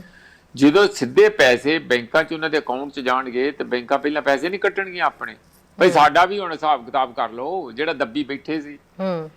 ਇਹ ਇੱਕ ਬੈਂਕਾਂ ਦੀ ਮਦਦ ਕਰਨ ਲਈ ਤੇ ਕਿਸਾਨਾਂ ਤੋਂ ਰਿਕਵਰੀ ਕਰਨ ਦਾ ਵੀ ਟੇਢੇ ਢੰਗ ਨਾਲ ਐਲਾਨ ਹੋ ਗਿਆ ਕਿ ਅਸੀਂ ਪੈਸੇ ਕਿਸਾਨਾਂ ਦੇ ਛੱਡਣੇ ਨਹੀਂ। ਅਸੀਂ ਕਿਸਾਨਾਂ ਨੂੰ ਇੰਨਾ ਨਾ ਉਹਨਾਂ ਦਾ ਲੱਕ ਤੋੜ ਦਿਆਂਗੇ ਕਿ ਉਹ ਆਪ ਹੀ ਜ਼ਮੀਨਾਂ ਛੱਡ ਕੇ ਭੱਜ ਲੈਣਗੇ। ਇਸ ਕਿਸਮ ਦਾ ਜਿਹੜਾ ਪ੍ਰੋਗਰਾਮ ਤੈਅ ਹੈ। ਦੂਸਰਾ ਪ੍ਰੋਫੈਸਰ, ਮੈਂ ਦੂਜੇ ਪ੍ਰੋਗਰਾਮ, ਹਾਂਜੀ ਆਪਾਂ ਕਾਲ ਵੀ ਲੈ ਲਈਏ ਕਿਉਂਕਿ ਕਾਲਰ ਆਪਣੇ ਕਾਫੀ ਟਾਈਮ ਤੋਂ ਕਾਲ ਕਰ ਰਹੇ ਨੇ। ਜੀ ਸਤਿ ਸ਼੍ਰੀ ਅਕਾਲ ਜੀ। ਜੀ ਸਰ, ਦੇਖੋ ਦੋ ਗੱਲਾਂ ਕਰਨੀਆਂ ਸੀ। ਹਾਂਜੀ, ਇੱਕ ਤਾਂ ਬੇਟਾ ਪ੍ਰੋਫੈਸਰ ਸਾਹਿਬ ਨੂੰ ਦੱਸੋ ਵੀ ਕਿਸਾਨ ਦੁਨੀਆ ਵਾਲੇ FCI 3 ਲੱਖ ਕਰੋੜ ਰੁਪਏ ਘਾਟੇ ਜਾ ਤੇ ਉਹਦਾ ਮਸਲਾ ਕਾਹਤੇ ਨਹੀਂ ਉਠਾਉਂਦੇ ਇਹ? ਦੇਖੋ FCI ਦੇ ਜਿਹੜੀ ਜਿੰਨਾ ਲੋਕਾਂ ਨੇ ਦਿੱਤੀ ਆ ਨਾ, ਉਹ CBI ਦਾ ਕੰਮ ਨਹੀਂ ਹੈ ਵੀ CBI ਉਹ ਇਨਕੁਆਇਰੀ ਕਰ ਲੂਗੇ। ਬਹੁਤ ਵੱਡੇ ਲੋਕ ਸ਼ਾਮਲ ਆ। ਇਹ ਤਾਂ ਪਤਾ ਕਿਹਾ, ਇਹ ਤਾਂ ਦੇਖੋ ਜਿਵੇਂ ਅੱਗੇ ਮੈਂ ਰੋਜ਼ ਬੇਨਤੀ ਕਰਦਾ ਵੀ ਸਾਰੇ ਬੁੱਧੀਜੀਵੀ, ਸਾਰੇ ਰਿਟਾਇਰ ਬੰਦੇ, ਸਾਰੇ ਚੰਗੇ ਬੰਦਿਆਂ ਨੂੰ ਇਕੱਠੇ ਹੋ ਕੇ ਮੂਹਰੇ ਲੱਗਣਾ ਪੈਣਾ ਤੇ ਤਾਂ ਕਰਕੇ ਇਹ ਕੁਛ ਨਾ ਕੁਛ ਹੋ ਜੂਗਾ। ਨਹੀਂ ਤਾਂ FCI ਦਾ ਤਾਂ ਇੰਨਾ ਬੁਰਾ ਹਾਲ ਆ, 3 ਲੱਖ ਕਰੋੜ ਰੁਪਏ ਘਾਟੇ ਚ ਕਿ ਉਹ ਤਾਂ ਐਵੇਂ ਆਪਦਾ ਟਾਈਮ ਪਾਸ ਕਰਦੇ ਆ। ਤੇ ਦੂਜੀ ਗੱਲ ਬੇਟਾ ਮੈਂ ਇੱਕ ਹੋਰ ਕਰਨੀ ਆ ਜੀ ਸਰ, ਵੀ ਦੇਖੋ ਜਿਹੜਾ ਨਾ ਆਪਣੇ 10ਵੇਂ ਪਾਤਸ਼ਾਹ ਹੁਕਮ ਕਰਕੇ ਗਏ ਸੀ ਸਿੱਖਾਂ ਨੂੰ ਵੀ ਤੁਸੀਂ ਜਿਹੜੀ ਆਸਾ ਦੀ ਵਾਰ ਦਾ ਜਿਹੜਾ ਉਪਦੇਸ਼ ਹੈ ਨਾ, ਗੁਰੂ ਨਾਨਕ ਸਾਹਿਬ ਦਾ ਉਪਦੇਸ਼ ਆਸਾ ਦੀ ਵਾਰ ਦਾ ਪਤਾ ਕੀ ਹੈ? ਇੱਕ ਪਖੰਡ ਨਹੀਂ ਕਰਨਾ, ਇੱਕ ਝੂਠ ਨਹੀਂ ਬੋਲਣਾ ਤੇ ਇੱਕ ਹੰਕਾਰ ਨਹੀਂ ਕਰਨਾ। ਤੇ ਇਹ ਤੁਸੀਂ ਤਿੰਨੇ ਚੀਜ਼ਾਂ ਰੱਖਣੀਆਂ। ਤੇ ਇਹ ਸ਼੍ਰੋਮਣੀ ਕਮੇਟੀ ਤਾਂ ਹੈ ਹੀ ਨਹੀਂ, ਇਹ ਸਾਰਾ ਪਖੰਡ ਕਰਦੇ ਆ। ਗੁਰੂ ਸਾਹਿਬ ਨੇ 10ਵੇਂ ਪਾਤਸ਼ਾਹ ਨੇ ਕਿਹਾ ਸੀ ਮੇਜੇ ਰਿਕਸ਼ਾ ਕਦੇ ਇਹ ਹੋਲੇ ਮਹੱਲੇ ਨਹੀਂ ਮਨਾਉਣੇ ਚਾਹੀਦੇ, ਇਹ ਗੁਰੂ ਸਾਹਿਬ ਦੀ ਰੀਸ ਆ। ਤੇ ਦੂਜੀ ਗੱਲ ਆ ਜਿਹੜੀ ਨਗਰ ਕੀਰਤਨ ਦਾ ਕਿਤੇ ਹੁਕਮ ਹੀ ਹੈ ਨਹੀਂ ਗੁਰੂ ਗ੍ਰੰਥ ਸਾਹਿਬ ਦੇ ਵਿੱਚ। ਇਹ ਸਾਰਾ ਕੁਝ ਜਿੰਨਾ ਚਿਰ ਪਖੰਡ ਨਹੀਂ ਨਾ ਰੁਕਦਾ ਉਹਨਾਂ ਚਿਰ ਗੁਰੂਆਂ ਦੀ ਧਰਤੀ ਬਚ ਨਹੀਂ ਸਕਦੀ, ਤੇ ਕੋਈ ਬਚਾ ਨਹੀਂ ਸਕਦਾ। ਓਕੇ ਜੀ, ਥੈਂਕ ਯੂ ਜੀ। ਜੀ ਪ੍ਰੋਫੈਸਰ ਸਾਹਿਬ, ਹਾਂਜੀ ਤੁਸੀਂ ਆਪਣੀ ਗੱਲ ਕੰਪਲੀਟ ਕਰ ਲਓ। ਹਾਂਜੀ, ਸਿੱਖੀ ਦਾ ਮਾਮਲਾ ਨਾ, ਉਹ ਤੇ ਜੋ ਇਹਨਾਂ ਨੇ ਕਹਿਤਾ ਸਿਰ ਮੱਥੇ ਤੇ ਮੈਂ ਕੋਈ ਬਹੁਤਾ ਕਮੈਂਟ ਨਹੀਂ ਕਰਦਾ, ਕਿਉਂਕਿ ਉਹ ਕਾਫੀ ਜਿਹੜਾ ਸੰਵੇਦਨਸ਼ੀਲ ਮਾਮਲੇ ਹੁੰਦੇ ਆ। ਬਿਲਕੁਲ ਇਹਨਾਂ ਮੈਂ ਜ਼ਰੂਰ ਉਹਦੇ ਚ ਕਹਿ ਦਿੰਨਾ ਕਿ ਇਹ ਗੱਲ ਇਹਨਾਂ ਦੀ ਠੀਕ ਹੈ ਕਿ ਸਾਨੂੰ ਜਿਹੜੇ ਪ੍ਰਪੰਚ ਦੂਜਿਆਂ ਧਰਮਾਂ ਦੇ ਵਿੱਚ ਚੱਲ ਰਹੇ ਸੀ ਗੁਰੂ ਨਾਨਕ ਦੇਵ ਜੀ ਵੇਲੇ ਜਾਂ ਕਬੀਰ ਜੀ ਵੇਲੇ ਜਾਂ ਫਰੀਦ ਜੀ ਵੇਲੇ, ਉਹਨਾਂ ਸਾਰਿਆਂ ਦੇ ਉਲਟ ਗੁਰੂ ਨਾਨਕ ਦੇਵ ਜੀ ਨੇ ਜਿਹੜਾ ਇੱਕ ਸਰਲ ਜਿਹਾ ਜੀਵਨ ਜੀਣ ਲਈ ਪ੍ਰੇਰਿਤ ਕੀਤਾ, ਮਿਹਨਤ ਕਰਕੇ ਖਾਣ ਲਈ ਕਿਹਾ, ਦਸਵੰਧ ਕੱਢਣ ਲਈ ਕਿਹਾ, ਕਮਿਊਨਿਟੀ ਸੇਵਾ ਲਈ ਕਿਹਾ, ਸਾਰਾ ਕੁਝ ਕੀਤਾ, ਲੰਗਰ ਲਾਇਆ। ਹੁਣ ਇਹ ਜਿਹੜੀਆਂ ਕੁੱਲ ਮਿਲਾ ਕੇ ਇਹ ਜਿੱਥੋਂ ਅਸੀਂ ਸਾਰਾ ਉਹਨੂੰ ਰਿਚੁਅਲਿਜ਼ਮ 'ਚ ਜ਼ਿਆਦਾ ਲੈ ਲੈਂਦੇ ਹਾਂ, ਕਿਉਂਕਿ ਇਹ ਤੇ ਪ੍ਰਪੰਚਵਾਦ ਦੇ ਵਿਰੁੱਧ ਉੱਠਿਆ ਜਿਹੜਾ ਉਸ ਵੇਲੇ ਪੰਡਤਾਂ ਨੇ ਬਹੁਤ ਜ਼ਿਆਦਾ ਲੰਬਾ ਚੌੜਾ ਆਪਣਾ ਫੈਲਾ ਕੀਤਾ ਸੀ। ਜੇ ਖੁਦ ਹੀ ਅਸੀਂ ਪੰਡਤਾਂ ਵਾਂਗੂ ਪ੍ਰਪੰਚਵਾਦ ਦੇ ਵਿੱਚ ਜਾ ਵੜਾਂਗੇ ਤੇ ਫਿਰ ਇਹਦਾ ਮਤਲਬ ਅਸੀਂ ਉਸ ਮਕਸਦ ਤੋਂ ਇੱਕ ਪਾਸੇ ਹਟ ਗਏ ਜਿਸ ਮਕਸਦ ਲਈ ਸਿੱਖ ਫਲਸਫਾ ਜਾਂ ਸਿੱਖ ਮਾਰਗ ਸਾਨੂੰ ਚੱਲਣ ਲਈ ਸਾਡੇ ਗੁਰੂ ਸਾਹਿਬਾਨ ਸਾਨੂੰ ਕਹਿ ਗਏ ਸੀ। ਰਹੀ ਗੱਲ FCI ਵਾਲੀ, ਦੇਖੋ ਜੇ ਘਾਟਾ ਕੋਈ ਵੀ ਪਬਲਿਕ ਸੈਕਟਰ 'ਚ ਨਹੀਂ ਪੈ ਸਕਦਾ ਜੇ ਅਸੀਂ ਉਸ ਨੂੰ ਚਰੁੰਡੀਏ ਨਾ, ਲੁੱਟੀਏ ਨਾ। ਜਿੰਨੇ ਵੀ ਪਬਲਿਕ ਸੈਕਟਰ ਆ ਉਹਨਾਂ ਨੂੰ ਜਿਹੜੀਆਂ ਸਰਕਾਰਾਂ ਉਹ ਰੱਜ ਕੇ ਲੁੱਟਦੀਆਂ, ਬੰਦੇ ਵਾਧੂ ਭਰਤੀ ਕਰ ਦੇਣੇ ਜਾਂ ਘੱਟ ਕਰਨੇ। ਹੁਣ ਜੀਓ ਨੂੰ ਤੁਸੀਂ ਜਿਹੜਾ ਸਪੈਕਟਰਮ ਜ਼ਿਆਦਾ ਦੇ ਦੇਣਾ, ਫਾਸਟ ਦੇ ਦੇਣਾ, BSNL ਨੂੰ ਨਹੀਂ ਦੇਣਾ, 4G ਨਹੀਂ ਦੇਣਾ। ਇਸ ਕਰਕੇ ਜਦੋਂ ਤੁਸੀਂ ਇੰਜ ਕਰਦੇ ਆ, ਵਿਤਕਰਾ ਕਰਦੇ ਆ, ਖੁਦ ਹੀ ਆਪਣੇ ਜਿਹੜੀ ਸੰਸਥਾ ਉਹਨੂੰ ਡੋਬਣਾ ਚਾਹੁੰਦੇ ਆ ਤਾਂ ਉਹ ਡੁੱਬੂਗੀ। ਤੁਸੀਂ ਆਪਣੇ ਜੋ ਰਿਸ਼ਤੇਦਾਰ ਉਹਦੇ ਚ ਭਰਤੀ ਕਰ ਦੇਣੇ ਆ ਕਿ ਸਿਫਾਰਸ਼ੀ, ਤੋਂ ਆਪੇ ਜਦੋਂ ਤਨਖਾਹਾਂ ਜ਼ਿਆਦਾ ਆਉਣੀਆਂ ਤਾਂ ਵੀ ਡੁੱਬੂਗੀ। ਇਸ ਲਈ ਜਿਹੜੀ ਜੇ ਕੋਈ ਸੰਸਥਾ ਡੁੱਬਦੀ ਹੈ, ਭਾਵੇਂ FCI ਹੋਵੇ ਭਾਵੇਂ ਕੋਈ ਵੀ ਹੋਵੇ ਜਿਹੜੀ ਸਰਕਾਰੀ ਸੰਸਥਾ, ਤਾਂ ਉਹਦਾ ਡੁੱਬਣ ਦਾ ਕਾਰਨ ਇਹ ਨਹੀਂ ਕਿ ਉਹ ਸੰਸਥਾ ਮਾੜੀ ਹੈ ਜਾਂ ਹੋ ਰਿਹਾ, ਜਿਹੜੇ ਲੁੱਟਣ ਵਾਲੇ ਜ਼ਿਆਦਾ ਹੋ ਜਾਂਦੇ। ਹੁਣ ਰਹੀ ਗੱਲ ਅਗਲੀ ਕਿ ਇਹਦੇ ਤੇ ਕਰਜ਼ਾ ਇੰਨਾ ਤੇ ਇਹਦਾ ਕੀ ਬਣੂਗਾ, ਇਹਦਾ ਕੁਝ ਸੋਚਣਾ ਚਾਹੀਦਾ। ਹਰ ਚੀਜ਼ ਤੇ ਸਭ ਤੋਂ ਵੱਧ ਦੁਨੀਆ 'ਚ ਜੇ ਕਰਜ਼ਾ ਹੈਗਾ ਕਿਸੇ ਕੰਟਰੀ ਤੇ ਉਹ ਅਮਰੀਕਾ ਤੇ ਹੈ, ਤੇ ਉਹ ਡੁੱਬ ਥੋੜੀ ਜਾਂਦਾ। ਇਸੇ ਤਰੀਕੇ ਨਾਲ ਸਭ ਤੋਂ ਵੱਧ ਕਰਜ਼ਾਈ ਕਾਰਪੋਰੇਟ ਸੈਕਟਰ ਆ, ਪਰ ਉਹਨਾਂ ਨੂੰ ਹਰ ਸਾਲ 2.5 ਤੋਂ 3 ਲੱਖ ਕਰੋੜ ਰੁਪਈਆ ਉਹਨਾਂ ਨੂੰ ਰਾਹਤ ਦਿੱਤੀ ਜਾਂਦੀ NPA ਦੇ ਫਾਰਮ 'ਚ, ਨਾਨ ਪਰਫਾਰਮਿੰਗ ਐਸੈਟਸ ਕਹਿੰਦੇ ਆ। ਕਿ ਦੇਖੋ ਜੀ ਜਿਸ ਪਰਪਸ ਲਈ ਲੋਨ ਦਿੱਤਾ ਸੀ ਉਹ ਤੇ ਸਿਰੇ ਲੱਗਾ ਨਹੀਂ, ਹੁਣ ਇਹਨਾਂ ਦਾ ਮਾਫ ਹੀ ਕਰਕੇ ਛੁਟਕਾਰਾ ਵਾ, ਨਿਲਾਮ ਕਰ ਦਿਓ ਜੋ ਥੋੜਾ ਬਹੁਤ ਹੁੰਦਾ ਤੇ ਉੱਥੋਂ ਛੁਟਕਾਰਾ ਪਾ ਲੈਂਦੇ ਆ। ਹੁਣ FCI ਦਾ ਇਸੇ ਤਰੀਕੇ ਨਾਲ ਹੈ, ਜੇ ਤੁਸੀਂ ਕਾਰਪੋਰੇਟਾਂ ਦਾ ਹਰ ਸਾਲ ਇੰਨਾ ਕਰਦੇ ਆ, ਇਹ ਤੇ ਬਹੁਤ ਹੀ ਪਬਲਿਕ ਡਿਸਟ੍ਰੀਬਿਊਟਿਵ ਸਿਸਟਮ ਦੀ ਬੈਕਬੋਨ ਆ। ਸਾਡਾ ਜਿਹੜਾ ਇੱਕ ਨੈਸ਼ਨਲ 2013 ਦਾ ਐਕਟ ਬਣਿਆ ਜਿਹਦੇ ਤਹਿਤ ਤੁਸੀਂ ਪਬਲਿਕ ਡਿਸਟ੍ਰੀਬਿਊਸ਼ਨ ਸਿਸਟਮ ਨੂੰ ਰੱਖ ਕੇ ਤਕਰੀਬਨ 80-82 ਕਰੋੜ ਲੋਕਾਂ ਨੂੰ ਸਸਤਾ ਅਨਾਜ ਦੇਣਾ। ਸਸਤੇ ਦਾ ਮਤਲਬ 1 ਕਿਲੋ ਤੁਸੀਂ ਦੇਣਾ 1 ਰੁਪਈਆ ਕਿਲੋ ਬਾਜਰਾ, 2 ਰੁਪਏ ਕਿਲੋ ਕਣਕ ਤੇ 3 ਰੁਪਏ ਕਿਲੋ ਦੇਣਾ ਹੈਗਾ ਜਿਹੜੇ ਚੌਲ। ਇਹ ਤੁਸੀਂ 80-82 ਕਰੋੜ ਲੋਕਾਂ ਨੂੰ ਦੇਣੇ, ਤੇ ਦੇਣੇ ਕਿੱਥੋਂ ਆ? FCI ਰਾਹੀਂ। ਇਸ ਲਈ ਜਦੋਂ ਐਡੀ ਵੱਡੀ ਜਨਤਾ ਨੂੰ ਤੁਸੀਂ ਇੰਨੀ ਰਾਹਤ ਦੇਣੀ ਹੈ, ਫਿਰ ਸਰਕਾਰ ਨੂੰ ਉਹਦੇ ਚ ਪੈਸੇ ਪਾਉਣੇ ਚਾਹੀਦੇ ਆ। ਇੱਕ ਤੇ ਆ ਕਿ ਉਹਨੂੰ ਪਲੱਗ ਕਰਨਾ ਚਾਹੀਦਾ ਜਿੱਥੇ ਜਿੱਥੇ ਚੋਰੀਆਂ ਹੋ ਰਹੀਆਂ, ਜਿੱਥੇ ਜਿੱਥੇ ਉਸ ਦੀਆਂ ਲੀਕੇਜ ਆ ਜਾਂ ਵੇਸਟੇਜ ਆ, ਉਹ ਸਾਰੀ ਬੰਦ ਹੋਣੀ ਚਾਹੀਦੀ। ਦੂਸਰਾ ਜਿਹੜਾ ਹੈ ਕਿ ਜੇ ਕੋਈ ਉਹ ਫਿਰ ਵੀ ਉਹਦਾ ਘਾਟਾ ਹੈਗਾ ਤੇ ਉਹਦੇ ਤੇ ਉਹਨੂੰ ਸਬਸਿਡਾਈਜ਼ ਕਰਕੇ, ਉਹਨੂੰ ਕੰਪਨਸੇਟ ਕਰਕੇ ਲੋਕਾਂ ਦੇ ਸਿਸਟਮ ਨੂੰ ਚਾਲੂ ਰੱਖਣਾ ਚਾਹੀਦਾ। ਇਹ ਸਿਸਟਮ ਡੁੱਬਣਾ ਨਹੀਂ ਚਾਹੀਦਾ, ਕਿਉਂਕਿ ਇਹ ਇੰਡੀਵਿਜੂਅਲ ਸਿਸਟਮ ਨਹੀਂ ਆ, ਪੂਰੇ ਦੇਸ਼ ਦੀ ਗਰੀਬ ਜਨਤਾ ਇਸ ਅਨਾਜ ਤੇ ਪਲਦੀ ਆ, ਉਹਨੂੰ ਰਾਹਤ ਮਿਲਦੀ ਹੈ। ਸੋਸ਼ਲ ਵੈਲਫੇਅਰ ਦਾ ਕੰਮ ਹੈਗਾ। ਹਾਂਜੀ, ਅਗਲੀ ਗੱਲ ਜਿਹੜੀ ਆਪਾਂ ਛੇੜੀ ਸੀਗੀ ਕਿ ਕਿਸਾਨਾਂ ਦੇ ਮੁੱਦਿਆਂ ਤੇ ਜਿੱਥੋਂ ਅਸੀਂ ਡਾਈਗ੍ਰੈਸ ਕਰਕੇ, ਉਹ 5 ਤਰੀਕ ਦਾ ਪ੍ਰੋਗਰਾਮ ਬਹੁਤ ਸੋਹਣਾ ਹੈ। ਮੈਂ ਹੁਣ ਆਪਾਂ FCI ਦੀ ਜ਼ਿਆਦਾ ਗੱਲ ਨਹੀਂ ਕਰਦੇ। ਹਾਂਜੀ। 6 ਵਾਲਾ ਜਿਹੜਾ ਉਹ ਵੀ ਚੰਗਾ ਆ, ਕਿਉਂਕਿ ਜੀ। ਏਡੀ ਵੱਡੀ ਗਿਣਤੀ 'ਚ ਉੱਥੇ ਕਿਸਾਨ ਸ਼ਹੀਦ ਹੋ ਗਏ ਆ। ਉੱਥੇ ਸਾਡੇ ਵਰਗਿਆਂ ਨੇ ਟੀਅਰ ਗੈਸ ਸ਼ੈਲ ਵੀ ਖਾਦੇ, ਕਈਆਂ ਨੇ ਕਈ ਮਾਰਾਂ ਖਾਧੀਆਂ ਹੈ ਨਾ। ਉੱਥੇ ਹਮਲੇ ਵੀ ਹੋਏ, ਉੱਥੇ ਕਿੱਲ ਵੀ ਲੱਗੇ, ਬਾਰਡਰ ਦੇ ਉੱਤੇ ਬੜੇ ਵੱਡੇ ਹੈ ਨਾ ਬੈਰੀਕੇਡ ਲੱਗੇ। ਸਾਰਾ ਇਹ ਜੋ ਵੀ ਹੈਗਾ ਇੱਕ ਮੈਮੋਰੀਅਲ ਖੜਾ ਕਰਨਾ ਚਾਹੁੰਦੇ ਆ। ਉਹ 6 ਤਰੀਕ ਨੂੰ ਸਾਰੇ ਦੇਸ਼ ਚੋਂ ਅਲੱਗ-ਅਲੱਗ ਜਗ੍ਹਾ ਤੋਂ ਮਿੱਟੀ ਲਿਆ ਕੇ ਉਹਦੀ ਫਾਊਂਡੇਸ਼ਨ ਬਣਾ ਕੇ ਮੈਮੋਰੀਅਲ ਉਸ ਜਗ੍ਹਾ ਦੇ ਉੱਤੇ ਖੜਾ ਕੀਤਾ ਜਾਊਗਾ। ਇਹ ਬੜੀ ਚੰਗੀ ਗੱਲ ਹੈ। ਪਹਿਲਾਂ ਵੀ ਗੱਲਾਂ ਚੱਲ ਰਹੀਆਂ ਸੀ। ਇਹਦੇ ਨਾਲ ਇੱਕ ਯਾਦ, ਇਤਿਹਾਸਕ ਯਾਦ ਬਣੀ ਰਹੂਗੀ ਕਿ ਇੱਥੇ ਏਡੀ ਵੱਡੀ ਗਿਣਤੀ ਕਿਸੇ ਵੇਲੇ ਕਿਸਾਨ ਜਿਹੜੇ ਆ ਉਹ ਜਮਾਵੜਾ ਇਕੱਠਾ ਹੋ ਕੇ ਉਹਨਾਂ ਨੇ ਆਹ ਮੰਗਾਂ ਕੀਤੀਆਂ ਸੀ। 10 ਤਰੀਕ ਦਾ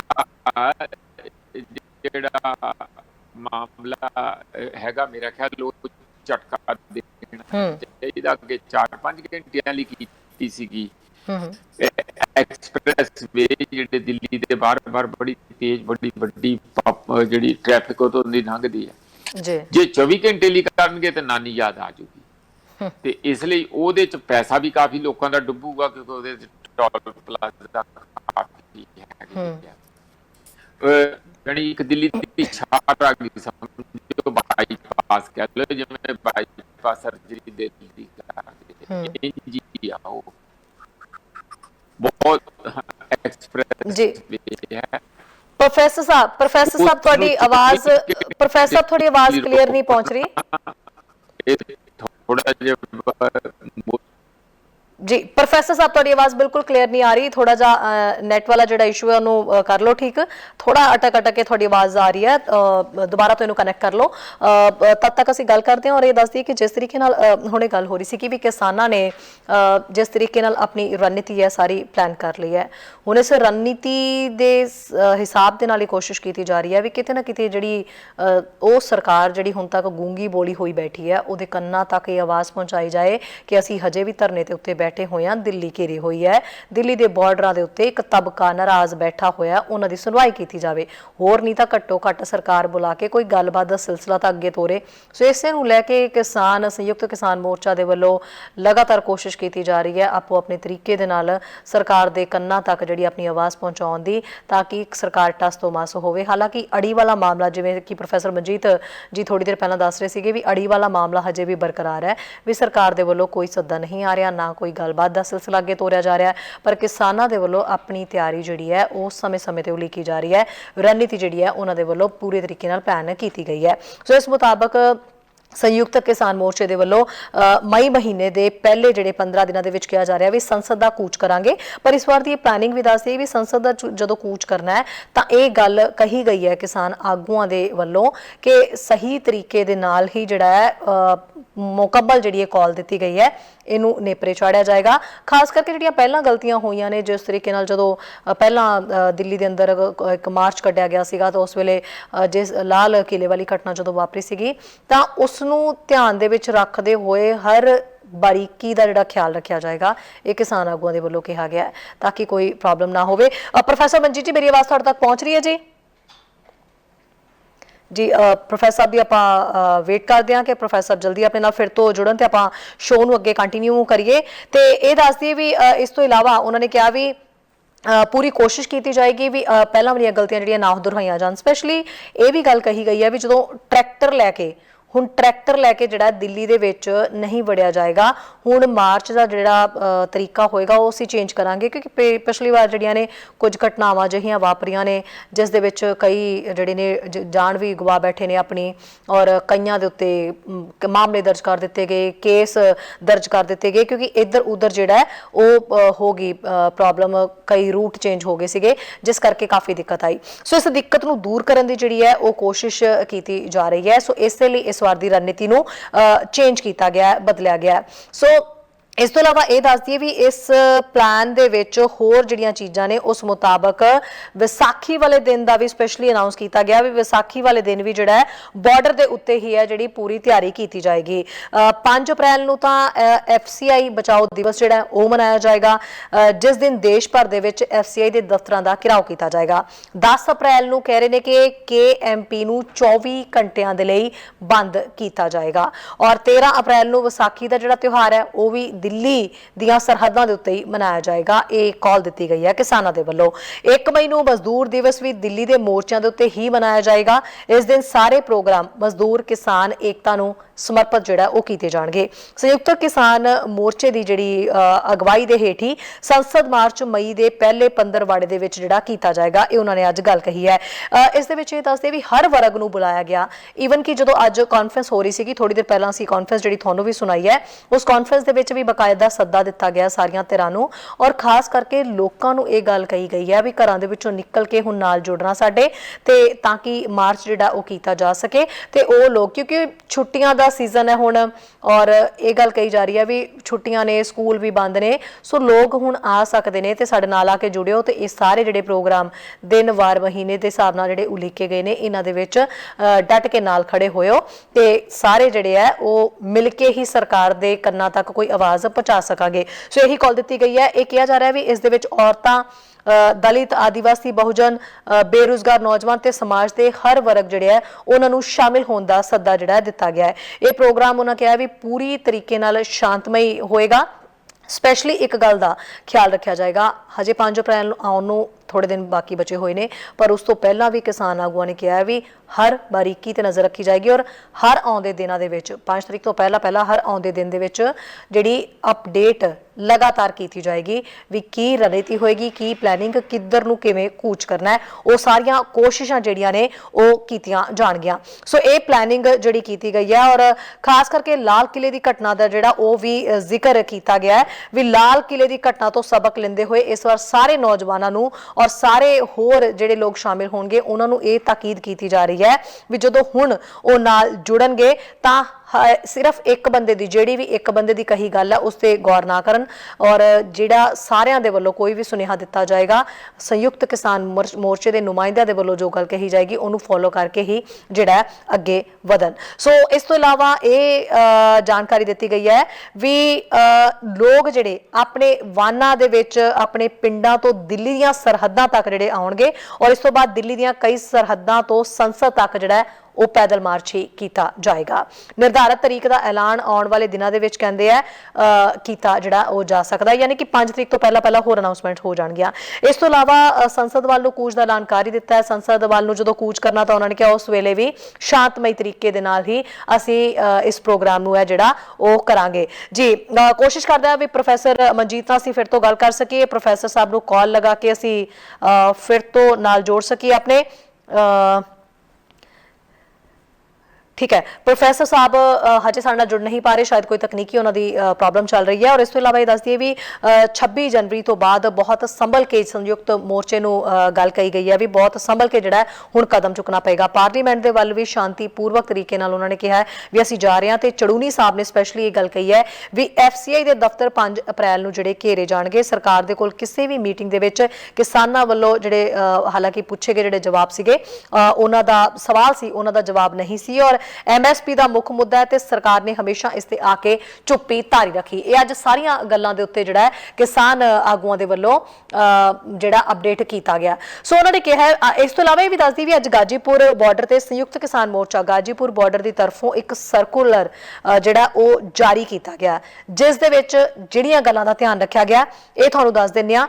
ਉਹਨਾਂ ਨੇ ਕਿਹਾ ਵੀ ਇਹਨਾਂ ਕਾਨੂੰਨਾਂ ਦੇ ਵਿੱਚ ਕਾਲਾ ਕਾਨੂੰਨ ਹੈ और किसान MSP की मांग क्यों कर रहे ने, गन्ना किसानां ते समय सिर अदायगी दे उत्ते की प्रभाव पेगा, ठेके दी किसानी ते पशु पालकां ते इन्हां कानूनां दा की प्रभाव हुंदा है, बिजली बिल नाल की समस्या हो रही है ते सरकार द्वारा कानूनां नूं मुलतवी करन दे उत्ते किसानां दा विरोध की है।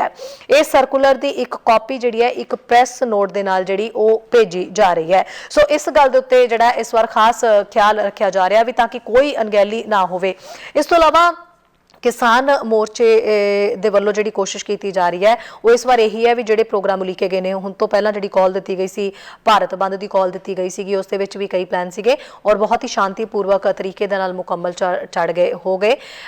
ਇੱਕਾ ਦੁੱਕਾ ਇਹਨਾਂ ਦਿਨਾਂ ਦੇ ਵਿੱਚ ਇਹ ਘਟਨਾਵਾਂ ਜ਼ਰੂਰ ਸਾਹਮਣੇ ਆਈਆਂ ਨੇ, ਜਿਵੇਂ ਬੀਜੇਪੀ ਦੀ ਆਗੂ ਦੀ ਕੁੱਟਮਾਰ ਹੋਈ ਤਾਂ ਉਸ ਵੇਲੇ ਵੀ ਕਿਸਾਨ ਆਗੂਆਂ ਦਾ ਕਿਸਾਨਾਂ ਦਾ ਨਾਮ ਲਿੱਤਾ ਗਿਆ ਵੀ ਕਿਸਾਨ ਹੀ ਸੀ ਜਿਨ੍ਹਾਂ ਦੇ ਵੱਲੋਂ ਭੜਕ ਕੇ ਇਸ ਘਟਨਾ ਨੂੰ ਅੰਜਾਮ ਦਿੱਤਾ ਗਿਆ ਔਰ ਇਹ ਜਿਹੜੀ ਹੈ ਕੁੱਟਮਾਰ ਹੋਈ ਹੈ। ਇਸ ਨੂੰ ਲੈ ਕੇ ਕੈਪਟਨ ਸਰਕਾਰ ਨੂੰ ਵੀ ਕਾਫੀ ਜ਼ਿਆਦਾ ਨਿਸ਼ਾਨੇ ਤੇ ਲਿਆ ਗਿਆ ਔਰ ਕੈਪਟਨ ਸਰਕਾਰ ਨੂੰ ਵੀ ਇਹ ਗੱਲ ਕਹੀ ਗਈ ਵੀ ਉਹਨਾਂ ਦਾ ਲਾਅ ਐਂਡ ਆਰਡਰ ਜਿਹੜਾ ਉਹ ਕਿੱਥੇ ਗਿਆ ਤੇ ਉਹ ਕੀ ਕੰਮ ਕਰ ਰਿਹਾ ਹੈ। ਹਾਲਾਂਕਿ ਉਹ ਜਿਸ ਤਰੀਕੇ ਨਾਲ ਕੈਪਟਨ ਸਰਕਾਰ ਦੇ ਉੱਤੇ ਵੀ ਇਲਜ਼ਾਮ ਲਗਾਏ ਜਾ ਰਹੇ ਸੀ ਤਾਂ ਇਹ ਕਿਹਾ ਜਾ ਰਿਹਾ ਸੀਗਾ ਵੀ ਸ਼ਾਂਤੀ ਜਿਹੜੀ ਬਹਾਲ ਕਰਨਾ ਉਹ ਸਰਕਾਰ ਦਾ ਫਰਜ਼ ਹੁੰਦਾ ਹੈ। ਹੁਣ ਉਸ ਮਾਮਲੇ ਦੇ ਵਿੱਚ ਕਈ ਗ੍ਰਿਫਤਾਰੀਆਂ ਵੀ ਹੋ ਰਹੀਆਂ ਨੇ ਤੇ ਹੁਣ ਵੀ ਇਹ ਕੋਸ਼ਿਸ਼ ਕੀਤੀ ਜਾ ਰਹੀ ਹੈ ਜੇ ਸੰਯੁਕਤ ਕਿਸਾਨ ਮੋਰਚੇ ਦੇ ਵੱਲੋਂ ਕਿ ਜੇ ਹੁਣ ਕਾਲ ਜਿਹੜੀ ਦਿੱਤੀ ਗਈ ਹੈ ਜਿਵੇਂ ਜਿਵੇਂ ਪ੍ਰੋਗਰਾਮ ਉਲੀਕੇ ਗਏ ਨੇ ਤਾਂ ਉਹ ਸਹੀ ਤਰੀਕੇ ਨਾਲ ਹੋ ਜਾਣ ਤਾਂ ਕਿ ਛੋਟੀ ਜਿਹੀ ਜਿਹੜੀ ਗਲਤੀ ਹੈ ਉਹ ਪਿੱਛੇ ਜੇ ਭੁਗਤੀ ਜਾ ਚੁੱਕੀ ਹੈ ਉਸ ਦਾ ਅੰਜਾਮ ਹੁਣ ਤੱਕ ਸਾਰੇ ਭੁਗਤ ਰਹੇ ਨੇ ਔਰ ਦੀਪ ਸਿੱਧੂ ਹੋਰਾਂ ਨੇ ਵੀ ਭੁਗਤਿਆ ਔਰ ਦੱਸਦੇ ਕਿ ਦੀਪ ਸਿੱਧੂ ਦੀ ਜ਼ਮਾਨਤ ਦੇ ਉੱਤੇ ਵੀ ਅਜੇ ਵੀ ਕਿਸੇ ਤਰੀਕੇ ਦੀ ਕੋਈ ਚੰਗੀ ਖਬਰ ਕਹਿ ਸਕਦੇ ਆ ਵੀ ਨਹੀਂ ਆ ਰਹੀ। ਸੋ ਇਸੇ ਲਈ ਉਹਨਾਂ ਦਾ ਕਹਿਣਾ ਹੈ ਵੀ ਜਿਹੜੇ ਪਿਛਲੀ ਵਾਰ ਘਟਨਾਵਾਂ ਹੋ ਚੁੱਕੀਆਂ ਨੇ ਉਹਨਾਂ ਨੂੰ ਧਿਆਨ ਦੇ ਵਿੱਚ ਰੱਖਦੇ ਹੋਏ ਹੁਣ ਦੇ ਜਿਹੜੇ ਪ੍ਰੋਗਰਾਮ ਹੈ ਉਹ ਬਹੁਤ ਹੀ ਸ਼ਾਂਤੀਪੂਰਵਕ ਤਰੀਕੇ ਦੇ ਨਾਲ ਜਿਹੜੇ ਨੇ ਨੇਪਰੇ ਚੜਨਗੇ। ਖੈਰ ਇਹ ਵੱਡੀ ਗੱਲ ਰਹੇਗੀ ਵੀ ਅੱਗੇ ਜਿਹੜੇ ਪ੍ਰੋਗਰਾਮ ਨੇਪਰੇ ਚੜਨੇ ਨੇ ਤਾਂ ਉਹ ਸਹੀ ਤਰੀਕੇ ਨਾਲ ਹੋ ਜਾਣ ਤਾਂ ਕਿ ਸਰਕਾਰ ਕਿਸਾਨ ਆਗੂਆਂ ਨੂੰ ਕਿਸਾਨਾਂ ਨੂੰ ਫਿਰ ਤੋਂ ਸੱਦਾ ਦੇ ਸਕਦੀ ਹੈ। ਇੱਕ ਕਾਲਰ ਸਾਡੇ ਨਾਲ ਉਨੀ ਦੇਰ ਤੱਕ ਜੁੜ ਰਹੇ ਨੇ ਪ੍ਰੋਫੈਸਰ ਮਨਜੀਤ ਦਾ, ਖੈਰ ਅਸੀਂ ਇੰਤਜ਼ਾਰ ਜ਼ਰੂਰ ਕਰ ਰਹੇ ਹਾਂ। ਜੀ ਸਤਿ ਸ਼੍ਰੀ ਅਕਾਲ ਜੀ। ਸਤਿ ਸ਼੍ਰੀ ਅਕਾਲ ਜੀ, ਮੈਂ ਜਸਪਾਲ ਸਿੰਘ ਬੋਲ ਰਿਹਾ ਤੇ ਜੀ ਜਸਪਾਲ ਜੀ ਜੀ ਜੀ ਜੀ ਸਰ ਜੀ ਤੇ ਅੱਜ ਹੁਣ ਪ੍ਰੋਬਲਮ ਉਹਨੇ ਖੜੀ ਕੀਤੀ ਹੈ ਵੀ ਕਿਸਾਨਾਂ ਦੇ ਖਾਤੇ ਵਿੱਚ ਪੈਸੇ ਜਾਣਗੇ ਸਿੱਧੇ ਜੀ, ਇਹ ਤਾਂ ਬਹੁਤ ਵੱਡੀ ਪ੍ਰੋਬਲਮ ਹੈ ਇਹਨਾਂ ਦਾ ਸਾਰਾ ਇਹ ਕੰਮ ਕਿਉਂਕਿ ਬਹੁਤ ਲੋਕਾਂ ਨੇ 40% ਲੋਕਾਂ ਨੇ ਜਿਹੜੀਆਂ ਜ਼ਮੀਨਾਂ ਆ ਉਹ ਰੈਂਟ ਤੇ ਦਿੱਤੀਆਂ ਜਾਂ ਠੇਕੇ ਤੇ ਦਿੱਤੀਆਂ ਜੀ।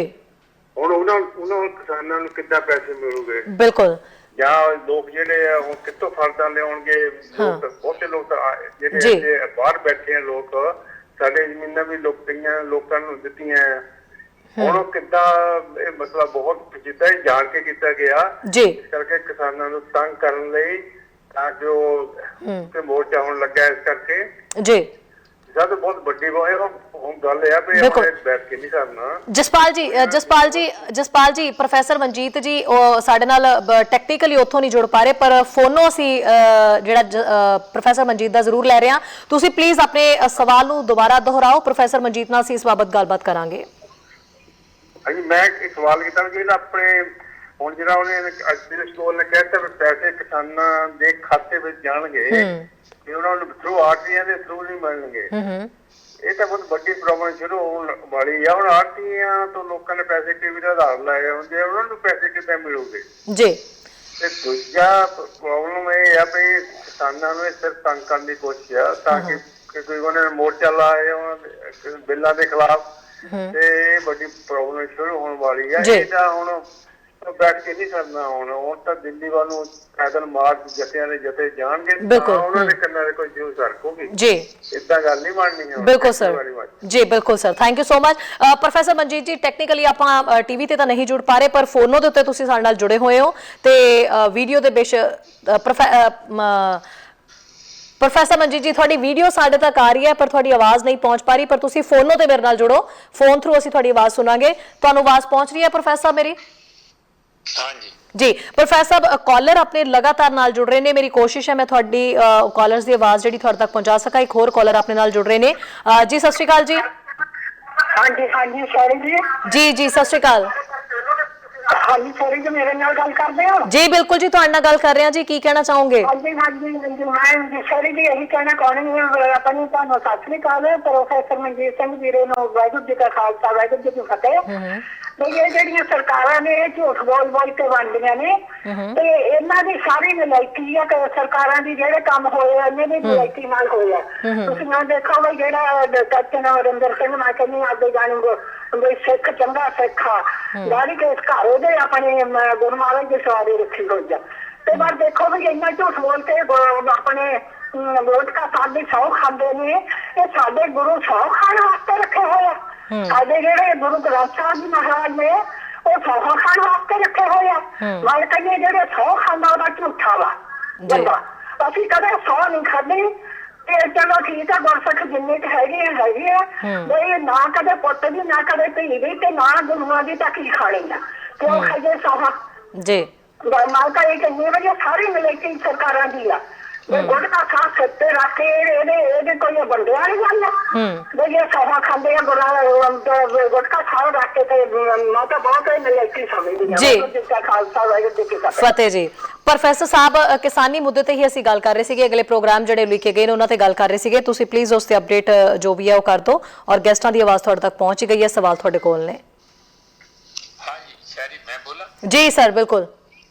ਹਾਂ, ਮੇਰਾ ਇਹ ਕਹਿਣਾ ਹੈ ਕਿ ਜਿਹੜਾ ਇਹ ਜਸਪਾਲ ਜੀ ਪਹਿਲਾਂ ਇਹ ਤੋਂ ਬੋਲ ਰਹੇ ਸੀ ਜੀ ਤੋਂ ਪਹਿਲਾਂ, ਉਹਨਾਂ ਨੇ ਸਾਫ਼-ਸਾਫ਼ ਇਹ ਗੱਲ ਕਹੀ ਕਿ ਦੇਖੋ ਜਿਹੜੇ ਆੜਤੀਆਂ ਨੂੰ ਜੇ ਬਾਹਰ ਕਰਨਗੇ ਉਹਦੇ ਨਾਲ ਖਲਲ ਪਊਗਾ। ਮੈਂ ਥੋੜਾ ਅੰਦਾਜ਼ਾ ਦੇਣਾ ਚਾਹੁੰਦਾ ਕੀ ਖਲਲ ਪਊਗਾ।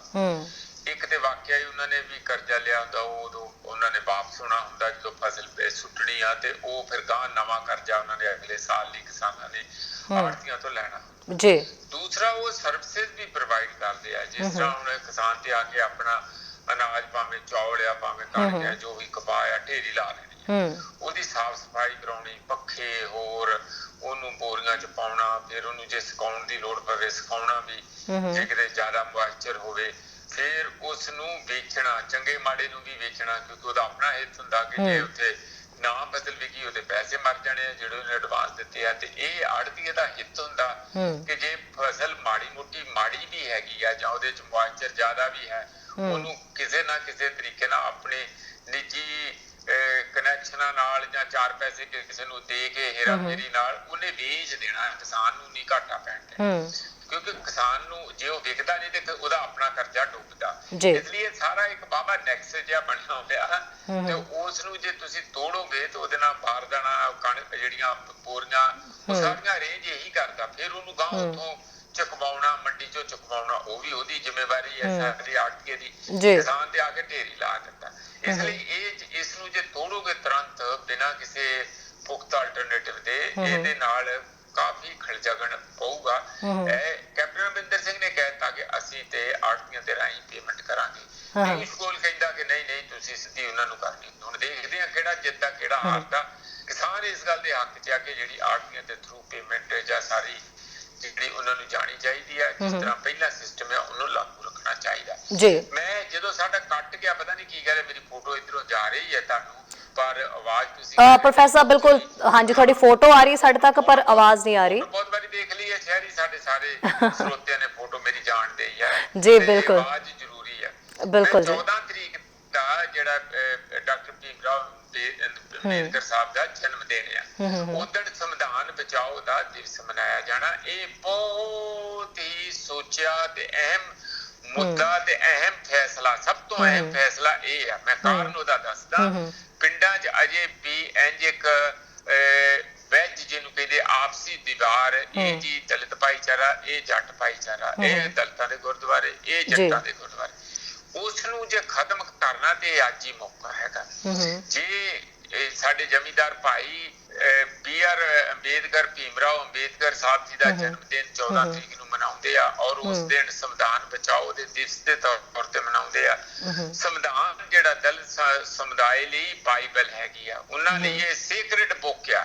ਕਿਉਂਕਿ ਉਹਨਾਂ ਦੇ ਸਿਰ ਤੇ ਸੋਸ਼ਲ ਵੈਲਫੇਅਰ ਸਾਰਾ ਇਸੇ ਸੰਵਿਧਾਨ ਦੇ ਸਿਰ ਤੇ ਹੀ ਜੋ ਅੱਜ ਕੱਲ ਹੋਇਆ, ਅਜੇ ਤੱਕ ਹੋਇਆ ਜਾਂ ਗਾਂ ਕੋਈ ਉਮੀਦ ਹੋ ਇਹਦੇ ਰਾਹੀਂ। ਜੇ ਇਹਨੂੰ ਟੈਸਟ ਕੀਤਾ ਤੇ ਉਹ ਸਮਝਦੇ ਆ ਕਿ ਉਹ ਖੁਦ ਉਹ ਆਪਣੇ ਆਪ ਤੇ ਇਸ ਗੱਲ ਦਾ ਹਮਲਾ ਸਮਝਦੇ ਆ। ਇਸ ਲਈ ਇਹ ਜਿਹੜੀਆਂ ਜਾਤੀਗਤ ਪਾੜਾ ਪਿੰਡਾਂ 'ਚ ਹੁੰਦਾ ਕਈ ਵਾਰੀ ਜਾਂ ਕਿਤੇ ਵੀ ਹੁੰਦਾ, ਉਸ ਨੂੰ ਪੂਰਨ ਲਈ, ਉਸ ਪਾੜੇ ਨੂੰ ਪੂਰਨ ਲਈ ਇਹ ਬਹੁਤ ਅਹਿਮ ਫੈਸਲਾ 14 ਤਰੀਕ ਵਾਲਾ। ਮੈਂ ਲੱਖ ਲੱਖ ਵਧਾਈ ਦਿੰਦਾ ਜਿਹੜਾ ਸੰਯੁਕਤ ਕਿਸਾਨ ਮੋਰਚਾ ਜਿਨ੍ਹਾਂ ਨੇ ਇਸ ਪਾਸੇ ਨੂੰ ਸੋਚਿਆ। ਅਸਲ ਵਿੱਚ ਬਹੁਤ ਸਾਰੇ ਲੀਡਰਾਂ ਨੂੰ ਇਹ ਗੱਲ ਕਹੀ ਸੀਗੀ ਸ਼ਹਿਰੀ, ਤੁਸੀਂ ਐਤਕੀ ਇਹ ਭੁੱਲਿਓ ਨਾ, ਤੁਸੀਂ 6 ਦਸੰਬਰ ਵਾਲਾ ਭੁੱਲ ਗਏ ਜਿਸ ਦਿਨ ਉਹਨਾਂ ਦਾ ਡੈਥ ਐਨਵਰਸਰੀ ਹੁੰਦੀ ਹੈ, ਪਰ ਤੁਸੀਂ ਹੁਣ 14 ਦਾ ਜਨਮ ਦਿਵਸ ਨਾ ਭੁੱਲਿਓ। ਉਹਨਾਂ ਨੇ ਚੰਗਾ ਕੀਤਾ ਕਿ ਉਸ ਨੂੰ ਆਪਣੇ ਸ਼ਡਿਊਲ 'ਚ ਰੱਖਿਆ। ਉਦੋਂ ਅੱਗੇ ਤੇ ਜਿਹੜਾ ਮਾਰਚ ਕਰਨਾ ਨਾ ਸੰਸਦ ਵੱਲ, ਉਹ ਬੜੀ ਅਹਿਮ ਭੂਮਿਕਾ ਹੋਊਗੀ। ਐਤਕੀ ਟਰੈਕਟਰ ਮਾਰਚ ਨਹੀਂ ਹੈ, ਪੈਦਲ ਮਾਰਚ ਹੋਊਗਾ। ਔਰ ਉਹਨਾਂ ਨੇ ਕਿਹਾ ਕਿ ਕੋਈ ਡਾਂਗ ਸੋਟੇ ਵੀ ਕੋਈ ਲਿਜਾਣ ਦੀ ਨਾਲ ਲੋੜ ਨਹੀਂ ਹੈਗੀ। ਆਪਾਂ ਇਹਦਾ ਮਤਲਬ ਇਹ ਹੈ ਕਿ ਆਪਾਂ ਪੁਰਾਣੇ ਜਿਹੜੇ ਸਾਡੇ ਕਮੀਆਂ ਸੀਗੀਆਂ ਜਾਂ ਜੋ ਸਾਡੇ ਕੁਝ ਜੋ ਸੋਚਿਆ ਸੀ ਉਸ ਰਸਤੇ ਤੋਂ ਚੀਜ਼ਾਂ ਬਾਹਰ ਗਈਆਂ। ਉਸ ਤੋਂ ਸਿੱਖ ਕੇ ਹੁਣ ਇਹੀ ਫੈਸਲਾ ਹੋਇਆ ਹੈ ਕਿ ਆਪਾਂ ਸੰਸਦ ਨੂੰ ਵੱਲ ਨੂੰ ਤੇ ਮਾਰਚ ਕਰਾਂਗੇ, ਪਰ ਉਹ ਆਪਾਂ ਨੰਗੇ ਤਾੜ ਸ਼ਾਂਤਮਈ ਮਾਰਚ ਵੱਡੀ ਬਿਲਕੁਲ ਕਿ ਟਰੈਕਟਰ ਵਗੈਰਾ ਪਿਛਲੀਆਂ ਘਟਨਾਵਾਂ ਤੋਂ ਸਬਕ ਲੈਣਾ। ਮੈਂ ਆਪਣੀ ਟੀਮ ਨੂੰ ਕਹਿਣਾ ਚਾਹਾਂਗੀ ਕਿ ਪ੍ਰੋਫੈਸਰ ਸਾਹਿਬ ਦੀ ਫੋਟੋ ਵੀ ਨਾਲ ਚਲਾ ਦਿਓ ਤਾਂ ਕਿ ਪਤਾ ਲੱਗ ਸਕੇ ਜਿਹੜੀ ਆਡੀਅנס ਸਾਡੇ ਨਾਲ ਜੁੜ ਰਹੀ ਕਿ ਆਵਾਜ਼ ਜਿਹੜੀ ਆ ਰਹੀ ਹੈ ਪ੍ਰੋਫੈਸਰ ਮਨਜੀਤ ਦੀ ਹੈ, ਉਹਨਾਂ ਨਾਲ ਹੀ ਅਸੀਂ ਗੱਲ ਕਰ ਰਹੇ ਹਾਂ। ਸੋ ਸਾਡੇ ਕਾਲਰਸ ਵੀ ਲਗਾਤਾਰ ਕਾਲ ਕਰ ਹੀ ਰਹੇ ਨੇ। ਪ੍ਰੋਫੈਸਰ ਸਾਹਿਬ ਮੇਰੇ ਕੁਝ ਕਾਲਰਸ ਦੀ ਮੈਂ ਕਾਲ ਪਿਕ ਨਹੀਂ ਕਰ ਪਾਈ ਕਿਉਂਕਿ ਗੱਲ ਕੰਪਲੀਟ ਹੋ ਰਹੀ ਸੀਗੀ, ਸੋ ਪਲੀਜ਼ ਉਹ ਦੁਬਾਰਾ ਕਾਲ ਕਰ ਸਕਦੇ ਨੇ, ਅਸੀਂ ਉਹਨਾਂ ਦਾ ਸਵਾਲ ਜ਼ਰੂਰ ਲਵਾਂਗੇ। ਪ੍ਰੋਫੈਸਰ ਮਨਜੀਤ ਜੀ ਸਾਡੇ ਨਾਲ ਫੋਨ ਲਾਈਨ ਤੇ ਜੁੜੇ ਹੋਏ ਨੇ, ਆਵਾਜ਼ ਪ੍ਰੋਫੈਸਰ ਮਨਜੀਤ ਜੀ ਦੀ ਹੈ ਔਰ ਸਾਡੇ ਕਾਲਰ ਜਿਹੜੇ ਗੱਲ ਕਰਨਾ ਚਾਹੁੰਦੇ ਨੇ ਉਹ ਕਰ ਸਕਦੇ ਨੇ। ਔਰ ਇੱਕ ਕਾਲਰ ਹੋਰ ਨਾਲ ਜੁੜ ਰਹੇ ਨੇ ਪ੍ਰੋਫੈਸਰ ਸਾਹਿਬ ਜੀ। ਸਤਿ ਸ਼੍ਰੀ ਅਕਾਲ ਜੀ। ਸਤਿ ਸ਼੍ਰੀ ਅਕਾਲ ਜੀ। ਜੀ ਸਰ ਕੀ ਕਹਿਣਾ ਚਾਹੋਗੇ ਜੀ? ਪ੍ਰੋਫੈਸਰ ਮਨਜੀਤ ਜੀ ਆਪਣੇ ਨਾਲ ਜੁੜੇ ਹੋਏ ਨੇ।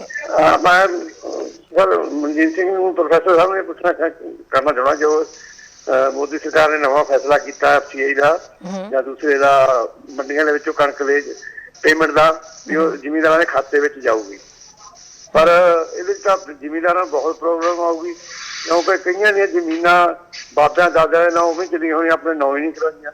ਕਈਆਂ ਦੇ ਮੁਸ਼ਤਰਕੇ ਖਾਤੇ ਚੱਲ ਰਹੇ ਨੇ, ਉਹ ਦੂਸਰੇ ਬੰਦੇ ਦੀ ਦੂਸਰੇ ਲੈ ਜੂ। ਅੱਗੇ ਇੱਕ ਵਾਰੀ ਸੜਕ ਦੀ ਪੇਮੈਂਟ ਮਿਲੀ ਸੀ, ਜਿਹੜਾ ਬੰਦਾ ਦੀ ਜ਼ਮੀਨ ਗਈ ਸੀ ਉਹਨੂੰ ਮਿਲੀ ਨਹੀਂ, ਉਹਦੇ ਹੋਰ ਜਿਹੜੇ ਨਾਲ ਹਿੱਸੇਦਾਰ ਸੀ ਉਹ ਪੈਸੇ ਲੈ ਕੇ ਇਸ ਤਰ੍ਹਾਂ ਤਾਂ ਇੱਕ ਦੂਜੇ ਦੇ ਪੈਸੇ ਲੈ ਜਾਣਗੇ ਸਾਰੇ। ਬਿਲਕੁਲ ਦੇਖੋ ਮੋਦੀ ਜੀ ਦੀ ਜਿਹੜੀ ਸਭ ਤੋਂ ਅਹਿਮ ਕਾਰਗੁਜ਼ਾਰੀ ਉਹ ਇਹੋ ਹੈ ਕਿ ਲੋਕਾਂ 'ਚ ਲੜਾਈਆਂ ਕਰਾਉਣੀਆਂ, ਲੋਕਾਂ ਦੇ ਵਿੱਚ ਬੇਇਤਫਾਕੀ ਪੈਦਾ ਕਰਨੀ। ਇਹ ਸਾਰੀ RSS ਦੀ ਸਟ੍ਰੈਟਜੀ ਹੈ। ਫੁੱਟ ਪਾਓ ਤੇ ਰਾਜ ਕਰੋ ਪ੍ਰੋਫੈਸਰ ਸਾਹਿਬ। ਹਾਂਜੀ, ਫੁੱਟ ਪਾਓ ਤੇ ਰਾਜ ਕਰੋ ਵਾਲੀ ਰਾਜਨੀਤੀ। ਬਿਲਕੁਲ ਬਿਲਕੁਲ। ਤੁਸੀਂ ਇਹ ਦੇਖੋ ਨਾ ਦੁਨੀਆ ਦੇ ਵਿੱਚ ਕਦੀ ਇਹੋ ਜਿਹਾ ਜਾਤੀ ਸਿਸਟਮ ਹੈਗਾ ਦੁਨੀਆ 'ਚ? ਰੇਸ ਹੋਊਗੀ, ਹੋਰ ਵਖਰੇਵੇਂ ਹੋਣਗੇ, 50 ਕਿਸਮ ਦੀ ਊਚ ਨੀਚ ਹੋਊਗੀ, ਪਰ ਜਾਤੀ ਆਪਣੇ ਹੀ ਕਿਸਮ ਦੇ ਇੱਕੋ ਰੰਗ ਦੇ ਇੱਕੋ ਕਿਸਮ ਦੇ ਬੰਦੇ ਉਹ ਅਲੱਗ-ਅਲੱਗ ਧੜਿਆਂ 'ਚ ਵੰਡੇ ਹੋਏ ਆ ਔਰ ਇੱਕ ਦੂਜੇ ਦੀ ਜਾਤ ਦਾ ਇੱਕ ਦੂਜੇ ਦੇ ਨਾਲ ਕੋਈ ਵਿਆਹ ਨਹੀਂ ਕਰਾ ਸਕਦਾ ਹੈਗਾ। ਜੇ ਕੋਈ ਮੰਨ ਲਓ ਕੋਈ ਥੱਲੇ ਦੇ ਜਿਨ੍ਹਾਂ ਨੂੰ ਆਪਾਂ ਸ਼ਡਿਊਲਡ ਕਾਸਟ ਕਹਿੰਦੇ ਆ ਉਹਨਾਂ ਦੀ ਕੁੜੀ ਹੋਵੇ, ਜੱਟਾਂ ਦਾ ਮੁੰਡਾ ਹੋਵੇ ਜਾਂ ਕਿਸੇ ਵੀ ਬ੍ਰਾਹਮਣਾਂ ਦਾ ਹੋਵੇ, ਖੱਤਰੀਆਂ ਦਾ ਹੋਵੇ, ਨਹੀਂ ਹੋਣ ਦਿੰਦੇ। ਪਰ ਜੇ ਇਹਦੇ ਕਿਤੇ ਉਲਟ ਹੋ ਜੇ, ਮੰਨ ਲਓ ਕਿ ਤੁਸੀਂ ਜੱਟਾਂ ਦੀ ਕੁੜੀ ਹੋਵੇ ਤੇ ਸ਼ਡਿਊਲ ਕਾਸਟ ਪੜ੍ਹਿਆ ਲਿਖਿਆ ਭਾਵੇਂ DC ਮੁੰਡਾ ਹੋਵੇ, ਤੂਫਾਨ ਆ ਜਾਊਗਾ, ਮਤਲਬ ਪੂਰੀ ਅੱਗਾਂ ਲਾਉਣ ਤੱਕ ਚਲੇ ਜਾਣਗੀਆਂ ਵੀ ਇਹ ਨਹੀਂ ਹੋ ਸਕਦਾ। ਜਾਣੀ ਕਹਿਣ ਦਾ ਮਤਲਬ ਮੇਰਾ ਇਹ ਹੈ ਕਿ ਇਹ ਸਾਡਾ ਜਿਹੜਾ ਸਿਸਟਮ ਏਡਾ ਜ਼ਬਰਦਸਤ ਬਣਾਇਆ ਨਫ਼ਰਤ ਦਾ ਕਿ ਇੱਕ ਜਿਹੜੀ ਜਾਤ ਆ ਉਹ ਦੂਜੇ ਵਿੱਚ ਮਿਕਸ ਨਹੀਂ ਹੋ ਸਕਦੀ, ਜਿਵੇਂ ਤੇਲ 'ਚ ਪਾਣੀ ਮਿਕਸ ਨਹੀਂ ਹੁੰਦਾ, ਉਹ ਪਾਣੀ 'ਚ ਮਿਕਸ ਨਹੀਂ ਹੁੰਦਾ। ਔਰ ਉਹਨਾਂ ਦਾ ਜੇ ਕੋਈ ਮਿਕਸ ਰੱਬੋਂ ਕਰੇ, ਕੋਈ ਹੋਣ ਦੀ ਕੋਸ਼ਿਸ਼ ਕਰਦਾ ਕਿ ਆਪਾਂ ਮਨਵਾਦੀ ਆ ਬਈ, ਅਸੀਂ ਸਿੱਖਾਂ 'ਚ ਵੀ ਲੈ ਦੇਖ ਲਓ ਤੁਸੀਂ, ਸਿੱਖਾਂ ਦੇ ਉੱਤੇ ਵੀ ਉਸ ਜਿਹੜੀ ਮਨੂਵਾਦੀ ਸੋਚ ਦੀ ਬਹੁਤ ਭਾਰੀ ਪਕੜਿਆ, ਥੋੜੀ ਨਹੀਂ ਬਹੁਤ ਭਾਰੀ ਪਕੜਿਆ। ਆਪਣੇ ਅਜੇ ਵੀ ਦਲਿਤ ਭਾਈਚਾਰਾ ਨੂੰ ਸਕਾਲਰਸ਼ਿਪ, ਰਿਜ਼ਰਵੇਸ਼ਨ ਸਾਰਾ ਕੁਝ ਕਿਉਂ ਆ? ਇਸੇ ਕਰਕੇ ਕਿਉਂਕਿ ਅਸੀਂ ਜਾਤਾਂ ਨੂੰ ਅਜੇ ਮੰਨਦੇ ਆ। ਸਾਡੇ ਗੁਰੂ ਸਾਹਿਬਾਨਾਂ ਨੇ ਕਿਹਾ ਸੀਗਾ ਜਾਤਾਂ ਨੂੰ ਨਹੀਂ ਮੰਨਣਾ, ਤੋੜਨਾ ਚਾਹੀਦਾ, ਜਾਤ ਪਾਤ ਤੋੜਨਾ ਚਾਹੀਦਾ। ਹਾਲਾਂਕਿ ਸਾਡੀ ਉਨੀ ਨਫ਼ਰਤ ਨਹੀਂ ਜਿੰਨੀ ਬਾਕੀ ਸੂਬਿਆਂ ਹੋਰਨਾਂ 'ਚ ਹੋਊਗੀ, ਪਰ ਫਿਰ ਵੀ ਵਿਤਕਰਾ ਹੈ। ਇਸ ਲਈ ਜਿਹੜਾ ਇਹ ਸਿਸਟਮ ਬਣਾਇਆ ਨਾ ਕਿ ਸਿਸਟਮ ਦੇ ਵਿੱਚ ਲੋਕਾਂ 'ਚ ਨਫ਼ਰਤ ਪੈਦਾ ਕਰਕੇ ਰੱਖਣੀ, ਊਚ ਨੀਚ ਕਰਕੇ ਰੱਖਣਾ, ਸ਼ੰਕੇ ਪੈਦਾ ਕਰਕੇ ਰੱਖਣੇ, ਇਹ ਜਿਹੜਾ ਸਿਸਟਮ ਸਾਡਾ ਇੰਡੀਅਨ ਸਿਸਟਮ ਆ ਉਹ ਬੜਾ ਖਤਰਨਾਕ ਆ। ਉਸ ਨੂੰ ਦੁਬਾਰਾ ਪੈਰਾਂ ਸਿਰ ਖੜਾ ਕਰ ਲਈ, ਦੁਬਾਰਾ ਉਹਨੂੰ ਮਜ਼ਬੂਤ ਕਰ ਲਈ ਔਰ ਜਿੱਥੇ ਕਿਤੇ ਤੇੜਾਂ ਤੂੜਾਂ ਪੈ ਗਈਆਂ ਸੀ ਉੱਥੇ ਸੀਮੈਂਟ ਭਰ ਲਈ। ਇਹ ਜਿਹੜੀਆਂ ਸਾਰੀਆਂ ਕੋਸ਼ਿਸ਼ਾਂ ਹੋ ਰਹੀਆਂ ਤਾਂ ਕਿ ਕਿਤੇ ਸਮਾਜ ਤਕੜਾ ਹੋ ਨਾ ਜਾਵੇ। ਹਾਂਜੀ ਜੀ ਬਿਲਕੁਲ। ਪ੍ਰੋਫੈਸਰ ਸਾਹਿਬ ਹੁਣ ਆਪਣੇ ਕੋਲ ਸਿਰਫ ਥੋੜਾ ਸਮਾਂ ਹੀ ਰਹਿ ਗਿਆ, DSDMC ਚੋਣਾਂ ਦੀ ਵੀ ਗੱਲ ਕਰ ਲੈਂਦੇ ਆ। ਅਕਾਲੀ ਦਲ ਦੇ ਲਈ ਤਾਂ ਚੰਗੀ ਖਬਰ ਹੋ ਗਈ ਹੈ ਵੀ ਨੋਮੀਨੇਸ਼ਨ ਦੇ ਵਿੱਚ ਪਹਿਲਾਂ ਕਹਿੰਦੇ ਸੀ ਨਾਮ ਨਹੀਂ ਹੈ, ਹੁਣ ਪਾਰਟੀ ਜਿਹੜੀ ਹੈ ਉਹ ਚੋਣਾਂ ਲੜੇਗੀ। ਹਾਲਾਂਕਿ ਫੂਲਕਾ ਸਾਹਿਬ ਨੇ ਥੋੜੀ ਦੇਰ ਪਹਿਲਾਂ ਪ੍ਰੈਸ ਕਾਨਫਰੰਸ ਕਰਕੇ ਕੁਝ ਹੋਰ ਕਹਿ ਦਿੱਤਾ ਸੀ, ਬਾਅਦ ਦੇ ਵਿੱਚ ਉਹਨਾਂ ਦਾ ਮੂਡ ਖਰਾਬ ਹੋ ਗਿਆ ਕਿਉਂਕਿ ਸ਼੍ਰੋਮਣੀ ਅਕਾਲੀ ਦਲ ਦਾ ਨਾਮ ਜਿਹੜਾ ਉਹ ਨੋਮੀਨੇਸ਼ਨ 'ਚ ਆ ਗਿਆ। ਚਲੋ ਵਕੀਲ ਹੈ, ਵਕੀਲਾਂ ਦਾ ਮੂਡ ਕਾਹਨੂੰ ਉਹਨਾਂ ਨੇ ਖਰਾਬ ਕਰਨਾ, ਪਰ ਕੋਸ਼ਿਸ਼ਾਂ ਕਾਫੀ ਹੋ ਰਹੀਆਂ ਸੀਗੀਆਂ ਵੀ ਸਿਰਫ ਧਾਰਮਿਕ ਪਾਰਟੀ। ਹਾਂਜੀ, ਮੈਨੂੰ ਕੱਲ ਹੀ ਕਿ ਕੋਈ ਅਕਾਲੀ ਦਲ ਦਾ ਬੁਲਾਰਾ ਸੀਗਾ ਕਲੇਰ, ਹਾਂਜੀ ਅਰਸ਼ਦੀਪ ਕਲੇਰ, ਉਹ ਅਸੀਂ ਇਕੱਠੇ ਸੀ ਕਿਸੇ ਚੈਨਲ ਤੇ, ਤੇ ਉਹ ਮੈਨੂੰ ਕੱਲ ਹੀ ਉਹਨੇ ਗੱਲ ਕਹਿ ਦਿੱਤੀ ਸੀ ਸ਼ਾਮੀ 8:30-9 ਵਜੇ ਕਿ ਅਸੀਂ ਇਹਦਾ ਸਟੇ ਲੈ ਲੈਣਾ ਕਿਉਂਕਿ ਸਾਨੂੰ ਟਾਈਮ ਨਹੀਂ ਮਿਲਿਆ। ਜੇ ਟਾਈਮ ਮਿਲਦਾ ਇਹ ਮਹੀਨਾ ਪਹਿਲਾਂ ਫੈਸਲਾ ਹੁੰਦਾ ਤੇ ਫਿਰ ਸ਼ਾਇਦ ਉਹ ਲਾਗੂ ਹੋ ਜਾਂਦਾ। ਤੁਸੀਂ ਅੱਜ ਇਧਰੋਂ ਸਾਨੂੰ ਇਸ ਗੱਲ ਦਾ ਆਰਡਰ ਕਰ ਰਹੇ ਆ ਕਿ ਆਪਾਂ ਪਾਰਟੀ ਚੋਣ ਨਿਸ਼ਾਨ ਤੇ ਪਾਰਟੀ ਜਿਹੜੀ ਆ ਉਹਦੇ ਤੇ ਨਹੀਂ ਲੜ ਸਕਦੇ ਤੇ ਇਧਰੋਂ ਹੀ ਤੁਸੀਂ ਚੋਣਾਂ ਅਨਾਉਂਸ ਕਰ ਰਹੇ ਆ ਤੇ ਇਹ ਤੇ ਕਿ ਇਹਦੇ ਸਾਡੇ ਨਾਲ ਧੱਕਾ ਉਹੋ ਹੀ ਉਹਨਾਂ ਨੇ ਜਾ ਕੇ ਸਟੇ ਫਿਰ ਕੋਰਟ ਵਿੱਚੋਂ ਲੈ ਲਿਆ। ਪਰ ਇਹ ਹੁਣ ਕਿੰਨੀ ਕੁ ਦੇਰ ਜਿਹੜੀ ਆ ਉਹ ਕਹਿੰਦੇ ਆ ਬੱਕਰੇ ਦੀ ਮਾਂ ਕਿੰਨੀ ਕੁ ਦੇਰ ਸੁੱਖਾ ਮਨਾਉਗੀ। ਹੁਣ ਇਸ ਵਾਰੀ ਨਹੀਂ ਤੇ ਅਗਲੀ ਵਾਰੀ ਫੜੇ ਜਾਣਗੇ, ਕੋਈ ਨਾ ਕੋਈ ਹੱਲ ਇਹਨਾਂ ਨੂੰ ਕੱਢਣਾ ਪਊ। ਬਿਲਕੁਲ ਕਿ ਬਾਲਟੀ ਜਿਹੜੀ ਆ ਵਰਤ ਲੈਣ, ਭਾਵੇਂ ਲੰਗਰ ਚ ਵਰਤਣੀ ਆ ਜਾਂ ਹੋਰ ਗਰੀਬਾਂ ਲਈ ਪਾਰਟੀ ਦਾ ਚੋਣ ਨਿਸ਼ਾਨ ਵਰਤ ਲੈਣ ਜਿੰਨਾ ਕੁ ਵਰਤਣਾ ਆ। ਪ੍ਰੋਫੈਸਰ ਜੀ ਅਗਲੀ ਵਾਰੀ ਇਹਨਾਂ ਨੂੰ ਜਾਂ ਤੇ ਫਿਰ ਆਪਣੀ ਪਾਰਟੀ ਨੂੰ ਧਾਰਮਿਕ ਕਰਾਰ ਦੇਣਾ ਪਊਗਾ। ਬਿਲਕੁਲ ਜੇ ਧਾਰਮਿਕ ਨਹੀਂ ਹੈ ਤਾਂ ਫਿਰ ਕੋਈ ਨਾ ਕੋਈ ਰਸਤਾ ਕੱਢਣਾ ਪਊਗਾ। ਇਹ ਇਹਨਾਂ ਨੂੰ ਸਮਝ ਜ਼ਰੂਰ। ਬਿਲਕੁਲ ਪ੍ਰੋਫੈਸਰ ਸਾਹਿਬ ਕਾਲਰ ਆਪਣੇ ਨਾਲ ਹੋ ਜੁੜੇ ਨੇ ਜੀ। ਸਰ ਸਤਿ ਸ਼੍ਰੀ ਅਕਾਲ ਜੀ।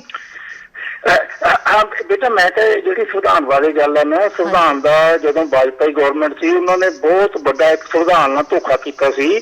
ਸਾਡੀ ਸੁਪਰੀਮ ਕੋਰਟ ਨੇ ਜਿਹੜੀ ਪ੍ਰਮੋਸ਼ਨ ਦੇ ਵਿੱਚ ਰਿਜ਼ਰਵੇਸ਼ਨ ਬੰਦ ਕੀਤੀ ਸੀ, ਕਿਉਂਕਿ ਪ੍ਰਮੋਸ਼ਨ ਵਿੱਚ ਰਿਜ਼ਰਵੇਸ਼ਨ ਕਰਨ ਨਾਲ ਐਡਮਿਨਿਸਟ੍ਰੇਸ਼ਨ ਵਿੱਚ ਡੀਮੋਰਲਾਈਜੇਸ਼ਨ ਆ ਜਾਂਦੀ ਆ। ਐਡਮਿਨਿਸਟ੍ਰੇਸ਼ਨ ਦੇ ਵਿੱਚ ਕੋਈ ਬੰਦਾ ਫਿਰ ਸਿੰਸੀਅਰ ਨਹੀਂ ਰਹਿੰਦਾ। ਤੇ ਵੈਸੇ ਤੁਹਾਨੂੰ ਹੋਰ ਦੱਸਦਾ ਗੱਲ, ਜਿਹੜੇ ਡਾਕਟਰ ਅੰਬੇਦਕਰ ਸੀ ਉਹਨੇ ਸੰਵਿਧਾਨ ਦੇ ਵਿੱਚ ਰਿਜ਼ਰਵੇਸ਼ਨ ਨਹੀਂ ਪਾਈ, ਉਹਨੇ ਸਿਰਫ ਵਜ਼ੀਫੇ ਪਾਏ ਸੀ। ਇਹ ਜਿਹੜੀ ਰਿਜ਼ਰਵੇਸ਼ਨ ਵਗੈਰਾ ਵਾ ਇਹ ਬਾਅਦ ਵਿੱਚ ਇਹਨਾਂ ਨੇ ਆਪਣੇ ਗਰੀਬ ਜਨਤਾ ਨੂੰ ਬੇਵਕੂਫ ਬਣਾਉਣ ਦੀ ਖਾਤਰ ਇਹ ਕੀਤੀ ਸੀਗੀ, ਕਿਉਂਕਿ ਗਰੀਬ ਜਨਤਾ ਨੂੰ ਦੱਸਣਾ ਚਾਹੀਦਾ ਵੀ ਜਿਹੜੇ ਰਿਜ਼ਰਵੇਸ਼ਨ ਵਾਲੇ ਬੰਦੇ ਆ ਉਹ ਕਦੇ ਤੁਹਾਡਾ ਭਲਾ ਨਹੀਂ ਕਰਨਗੇ। ਇਹ ਗੋਰਿਆਂ ਨੇ ਨਾ 1917 ਦਾ ਐਕਟ ਬਣਾਇਆ ਸੀ, ਉਦੋਂ ਮਹਾਰਾਸ਼ਟਰ ਦੇ ਵਿੱਚ ਉਹਨਾਂ ਨੇ ਰਿਜ਼ਰਵੇਸ਼ਨ ਕਰਕੇ ਦਿਖਾਈ ਸੀ। ਉੱਥੇ ਉਹਨਾਂ ਨੇ ਦਿਖਾਇਆ ਸੀ ਗਰੀਬ ਲੋਕਾਂ ਨੂੰ ਵੀ ਆ ਦੇਖੋ ਤੁਹਾਡਾ ਰਿਜ਼ਰਵਾ MLA MP ਇਹ ਜ਼ਿਆਦਾ ਗਲਤ ਕੰਮ ਕਰਦਾ ਵਾ। ਇਸ ਕਰਕੇ ਸੰਵਿਧਾਨ ਨੂੰ ਜੇ ਬਚਾਉਣਾ ਤਾਂ ਮੋਦੀ ਨੂੰ ਕਹੋ ਵੀ ਜਿਹੜੀ ਵਾਜਪਾਈ ਨੇ ਐਡਾ ਵੱਡਾ ਗਲਤ ਕੰਮ ਕੀਤਾ ਸੀ, ਸੰਵਿਧਾਨ ਦੇ ਵਿੱਚ ਸੋਧ ਕੀਤੀ ਸੀ, ਉਹ ਸੋਧ ਵਾਪਸ ਲਈ ਜਾਵੇ ਤੇ ਰਿਜ਼ਰਵੇਸ਼ਨ ਪ੍ਰਮੋਸ਼ਨ ਵਿੱਚ ਰਿਜ਼ਰਵੇਸ਼ਨ ਖਤਮ ਕੀਤੀ ਜਾਵੇ। ਜੀ ਸਰ। ਪ੍ਰੋਫੈਸਰ ਸਾਹਿਬ ਇਸ ਆਖਰੀ ਕਮੈਂਟ ਤੇ। ਹਾਂਜੀ, ਇਹ ਬੜੀ ਕੰਟੈਂਸ਼ੀਅਸ ਇਸ਼ੂ ਹੈਗੇ ਆ।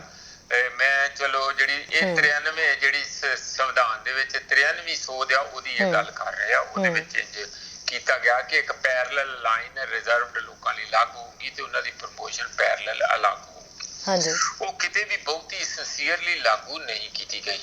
ਉਹ ਸਿੰਗਲ ਲਾਈਨ ਹੀ ਪ੍ਰਮੋਸ਼ਨ ਦੀ ਹੁੰਦੀ ਹੈ। ਉਹਦੇ ਚ ਕੋਈ ਵੀ ਕਿਸੇ ਵੀ ਰਿਜ਼ਰਵ ਦਾ ਹੋਏ ਜਾਂ ਨਾਨ ਰਿਜ਼ਰਵ ਦਾ ਹੋਏ, ਪ੍ਰੈਕਟੀਕਲੀ ਉਹ ਕੁਛ ਹੀ ਹੋ ਰਿਹਾ ਜੋ ਪਹਿਲਾਂ ਹੁੰਦਾ ਸੀ। ਪਰ ਜਿਹੜੀ ਪਹਿਲੀ ਗੱਲ ਇਹਨਾਂ ਨੇ ਕਹੀ ਆ ਇਹ ਇਹਨਾਂ ਦੀ ਨੌਲੇਜ ਪੂਰੀ ਨਹੀਂ ਹੈਗੀ। ਰਿਜ਼ਰਵੇਸ਼ਨ ਕੀਤੀ ਸੀ ਸੰਵਿਧਾਨ ਦੇ ਵਿੱਚ ਔਰ ਉਹ 10 ਸਾਲ ਲਈ ਸੀ ਜੀ, ਪਹਿਲੇ 10 ਸਾਲਾਂ ਲਈ।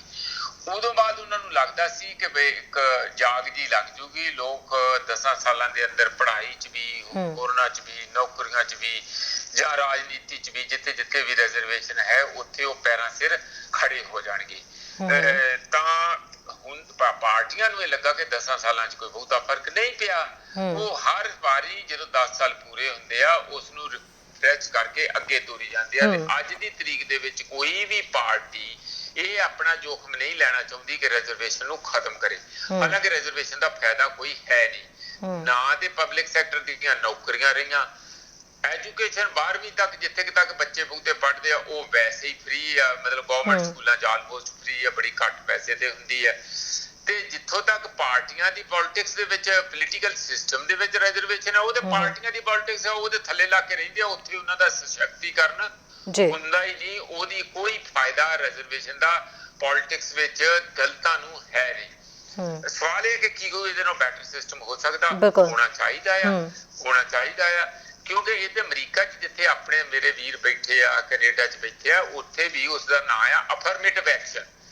ਜਿਹੜੀਆਂ ਵੀ ਘੱਟ ਗਿਣਤੀਆਂ ਹੈਗੀਆਂ ਜਾਂ ਜਿਹੜੇ ਸ਼ਾਹ ਫਹਿਮ ਲੋਕ ਜਿਨ੍ਹਾਂ ਨੂੰ ਆਪਾਂ ਬਲੈਕ ਪੀਪਲ ਕਹਿੰਦੇ ਆ, ਉਹਨਾਂ ਲਈ ਅਲੱਗ ਇੱਕ ਸਪੈਸ਼ਲ ਅਫਰਮੇਟਿਵ ਐਕਸ਼ਨ ਦੇ ਨਾਂ ਦੇ ਉੱਤੇ ਉਹਨਾਂ ਦੀਆਂ ਭਰਤੀਆਂ ਵੀ ਹੁੰਦੀਆਂ, ਉਹਨਾਂ ਦੀਆਂ ਪ੍ਰਮੋਸ਼ਨਾਂ ਵੀ ਹੁੰਦੀਆਂ, ਸਾਰਾ ਕੁਝ ਹੁੰਦਾ। ਜਿੱਥੇ ਜਿੱਥੇ ਵੀ ਇਤਿਹਾਸਕ ਤੌਰ ਤੇ ਕੁਝ ਸੈਕਸ਼ਨਾਂ ਨਾਲ ਡਿਸਕ੍ਰਿਮੀਨੇਸ਼ਨ ਕੀਤੀ ਗਈ ਆ, ਵਿਤਕਰਾ ਹੁੰਦਾ ਰਿਹਾ। ਤੁਹਾਨੂੰ ਪਤਾ ਕਿ ਉਹ ਸਾਂਝੀ ਜਗ੍ਹਾ ਤੋਂ ਪਾਣੀ ਨਹੀਂ ਸੀ ਪੀ ਸਕਦੇ, ਉਹ ਆਪਣਾ ਪਿੱਛੇ ਆਪਣਾ ਝਾੜੂ ਲੈ ਕੇ ਚੱਲਦੇ ਸੀਗੇ। ਕੇਰਲਾ ਦੇ ਵਿੱਚ ਔਰਤਾਂ ਆਪਣਾ ਸਰੀਰ ਨਹੀਂ ਸੀ ਢੱਕ ਸਕਦੀਆਂ, ਉਹਨਾਂ ਨੂੰ ਮਤਲਬ ਇਜਾਜ਼ਤ ਨਹੀਂ ਸੀ ਕਿ ਉਹ ਆਪਣਾ ਛਾਤੀਆਂ ਵੀ ਢੱਕ ਕੇ ਕੰਮ ਕਰਨ। ਯਾਨੀ ਇੰਨਾ ਜ਼ਿਆਦਾ ਵਿਤਕਰਾ ਸੀਗਾ, ਅੱਜ ਵੀ ਹੈਗਾ, ਪਰ ਉਹ ਹੁਣ ਅੱਗੇ ਜਦੋਂ ਆਜ਼ਾਦ ਭਾਰਤ ਵਿੱਚ ਕਨਸਟੀਟਿਊਸ਼ਨ ਕਰਕੇ ਕੱਟਿਆ। ਪਰ ਪਹਿਲਾਂ ਤੇ ਬਹੁਤ ਹੀ ਜ਼ਿਆਦਾ ਸੀਗਾ ਕਿ ਜਿਹੜਾ ਤੁਸੀਂ ਸੋਚ ਨਹੀਂ ਸਕਦੇ। ਉਸ ਨੂੰ ਖਤਮ ਕਰ ਲਈ, ਉਹ ਪਾੜੇ ਨੂੰ ਖਤਮ ਕਰ ਲਈ ਰਿਜ਼ਰਵੇਸ਼ਨ ਸੀਗੀ, ਤੇ ਉਹਦੇ ਹੋਰ ਵੀ ਤਰੀਕੇ ਹੋ ਸਕਦੇ, ਜ਼ਰੂਰੀ ਨਹੀਂ ਇਕੱਲਾ ਰਿਜ਼ਰਵੇਸ਼ਨ ਹੈ, ਇਹਦੇ ਨਾਲ ਵਧੀਆ ਤਰੀਕਾ ਵੀ ਹੋ ਸਕਦਾ। ਪਰ ਪੰਜਾਬ ਕਹਿ ਰਹੇ ਜੋ ਸਮਾਜ ਦੇ ਅੰਦਰ ਸ਼ਹਿਰੀ ਇਹੋ ਜਿਹੇ ਵਿਤਕਰੇ ਆ, ਭਾਵੇਂ ਉਹ ਔਰਤਾਂ ਦੇ ਨਾਲ ਵਿਤਕਰਾ ਹੋਵੇ, ਵਧੀਕੀ ਹੋਵੇ, ਭਾਵੇਂ ਉਹ ਦਲਿਤਾਂ ਦੇ ਨਾਂ ਤੇ ਹੋਵੇ, ਭਾਵੇਂ ਸ਼ੂਦਰਾਂ ਦੇ ਨਾਂ ਤੇ ਹੋਵੇ, ਭਾਵੇਂ ਘੱਟ ਗਿਣਤੀਆਂ ਦੇ ਨਾਂ ਤੇ ਹੋਵੇ, ਘੱਟ ਗਿਣਤੀਆਂ ਨਾਲ ਵੀ ਵਿਤਕਰਾ ਉਹ ਸਾਰੇ ਦਾ ਸਾਰਾ ਵਿਤਕਰੇ ਦੂਰ ਹੋਣੇ ਚਾਹੀਦੇ ਆ। ਉਹ ਔਰ ਉਹ ਸੰਵਿਧਾਨ ਦੇ ਵਿੱਚ ਉਹਦੇ ਪ੍ਰੋਵੀਜ਼ਨ ਹੈਗੇ ਆ। ਹਾਂਜੀ ਜੀ ਪ੍ਰੋਫੈਸਰ ਸਾਹਿਬ, ਫਿਲਹਾਲ ਤਾਂ ਹੁਣ ਅੱਗੇ ਸਮਾਂ ਇਜਾਜ਼ਤ ਨਹੀਂ ਦਿੰਦਾ। ਬਹੁਤ ਬਹੁਤ ਸ਼ੁਕਰੀਆ, ਮਤਲਬ ਤੁਹਾਡੀ ਵੀਡੀਓ ਸਾਡੇ ਨਾਲ ਨਹੀਂ ਜੁੜ ਪਾਈ, ਅਸੀਂ ਤੁਹਾਨੂੰ ਦੇਖ ਨਹੀਂ ਪਾਏ, ਪਰ ਆਵਾਜ਼ ਤੁਹਾਡੀ ਜਿਹੜੀ ਆ ਸਾਡੇ ਤੱਕ ਪਹੁੰਚ ਗਈ। ਬਹੁਤ ਬਹੁਤ ਥੈਂਕ ਯੂ ਪ੍ਰੋਫੈਸਰ। ਬਹੁਤ ਬਹੁਤ ਧੰਨਵਾਦ ਸ਼ਹਿਰੀ ਜੀ, ਤੁਹਾਡਾ, ਤੁਹਾਡੀ ਟੀਮ ਦਾ ਔਰ ਸਾਡੇ ਕਾਲਰਸ ਦਾ ਵੀ ਬਹੁਤ ਬਹੁਤ ਸ਼ੁਕਰੀਆ ਜੀ। ਥੈਂਕ ਯੂ ਜੀ। ਸੋ ਥੋੜੀ ਜਿਹੀ ਤਕਨੀਕੀ ਪ੍ਰੋਬਲਮ ਕਰਕੇ ਆਪਾਂ ਪ੍ਰੋਫੈਸਰ ਸਾਹਿਬ ਨੂੰ ਦੇਖ ਨਹੀਂ ਪਾਏ, ਪਰ ਸਾਰੇ ਸਵਾਲ ਜਵਾਬ ਆਪਣੇ ਹੋਏ ਨੇ, ਸਾਰੀਆਂ ਗੱਲਾਂ ਯਕੀਨਨ ਹੋ ਹੀ ਗਈਆਂ ਨੇ। ਸੋ ਕੱਲ ਦੇ ਸ਼ੋਅ ਦੇ ਵਿੱਚ ਫਿਰ ਮਿਲਾਂਗੇ, ਤੇ ਕਾਲਰ ਜਿਹੜੇ ਨੇ ਸਾਡੇ ਬਹੁਤ ਸੋਹਣੇ ਸੋਹਣੇ ਸਵਾਲ ਕਰਦੇ ਨੇ, ਉਹ ਫਿਰ ਤੋਂ ਜੁੜਨਾ, ਤੇ ਹੋਰ ਵੀ ਬਹੁਤ ਸਾਰੀਆਂ ਗੱਲਾਂ ਆਪਾਂ ਕਰਾਂਗੇ। ਫਿਲਹਾਲ ਦੇ ਲਈ ਤਾਂ ਸਰੀ ਦੇ ਵਿੱਚ ਬਹੁਤ ਸੋਹਣੀ ਧੁੱਪ ਨਿਕਲੀ ਹੈ, ਧੁੱਪ ਸੇਕੋ ਤੇ ਆਪਣੇ ਕੰਮ ਕਾਰ ਕਰੋ। ਬਹੁਤ ਬਹੁਤ ਥੈਂਕ ਯੂ ਜੀ ਨਾਲ ਜੁੜਨ ਦੇ ਲਈ। ਸਤਿ ਸ਼੍ਰੀ ਅਕਾਲ। ਸਾਡਾ ਹਰ ਇੱਕ ਪ੍ਰੋਗਰਾਮ ਦੇਖਣ ਤੇ ਸਾਡੇ ਨਾਲ ਜੁੜਨ ਲਈ ਸਬਸਕ੍ਰਾਈਬ ਕਰੋ ਚੈਨਲ ਪੰਜਾਬੀ ਤੇ ਨੋਟੀਫਿਕੇਸ਼ਨ ਲਈ ਬੈਲ ਆਈਕਨ ਵਾਲੇ ਬਟਨ ਤੇ ਕਲਿੱਕ ਕਰੋ।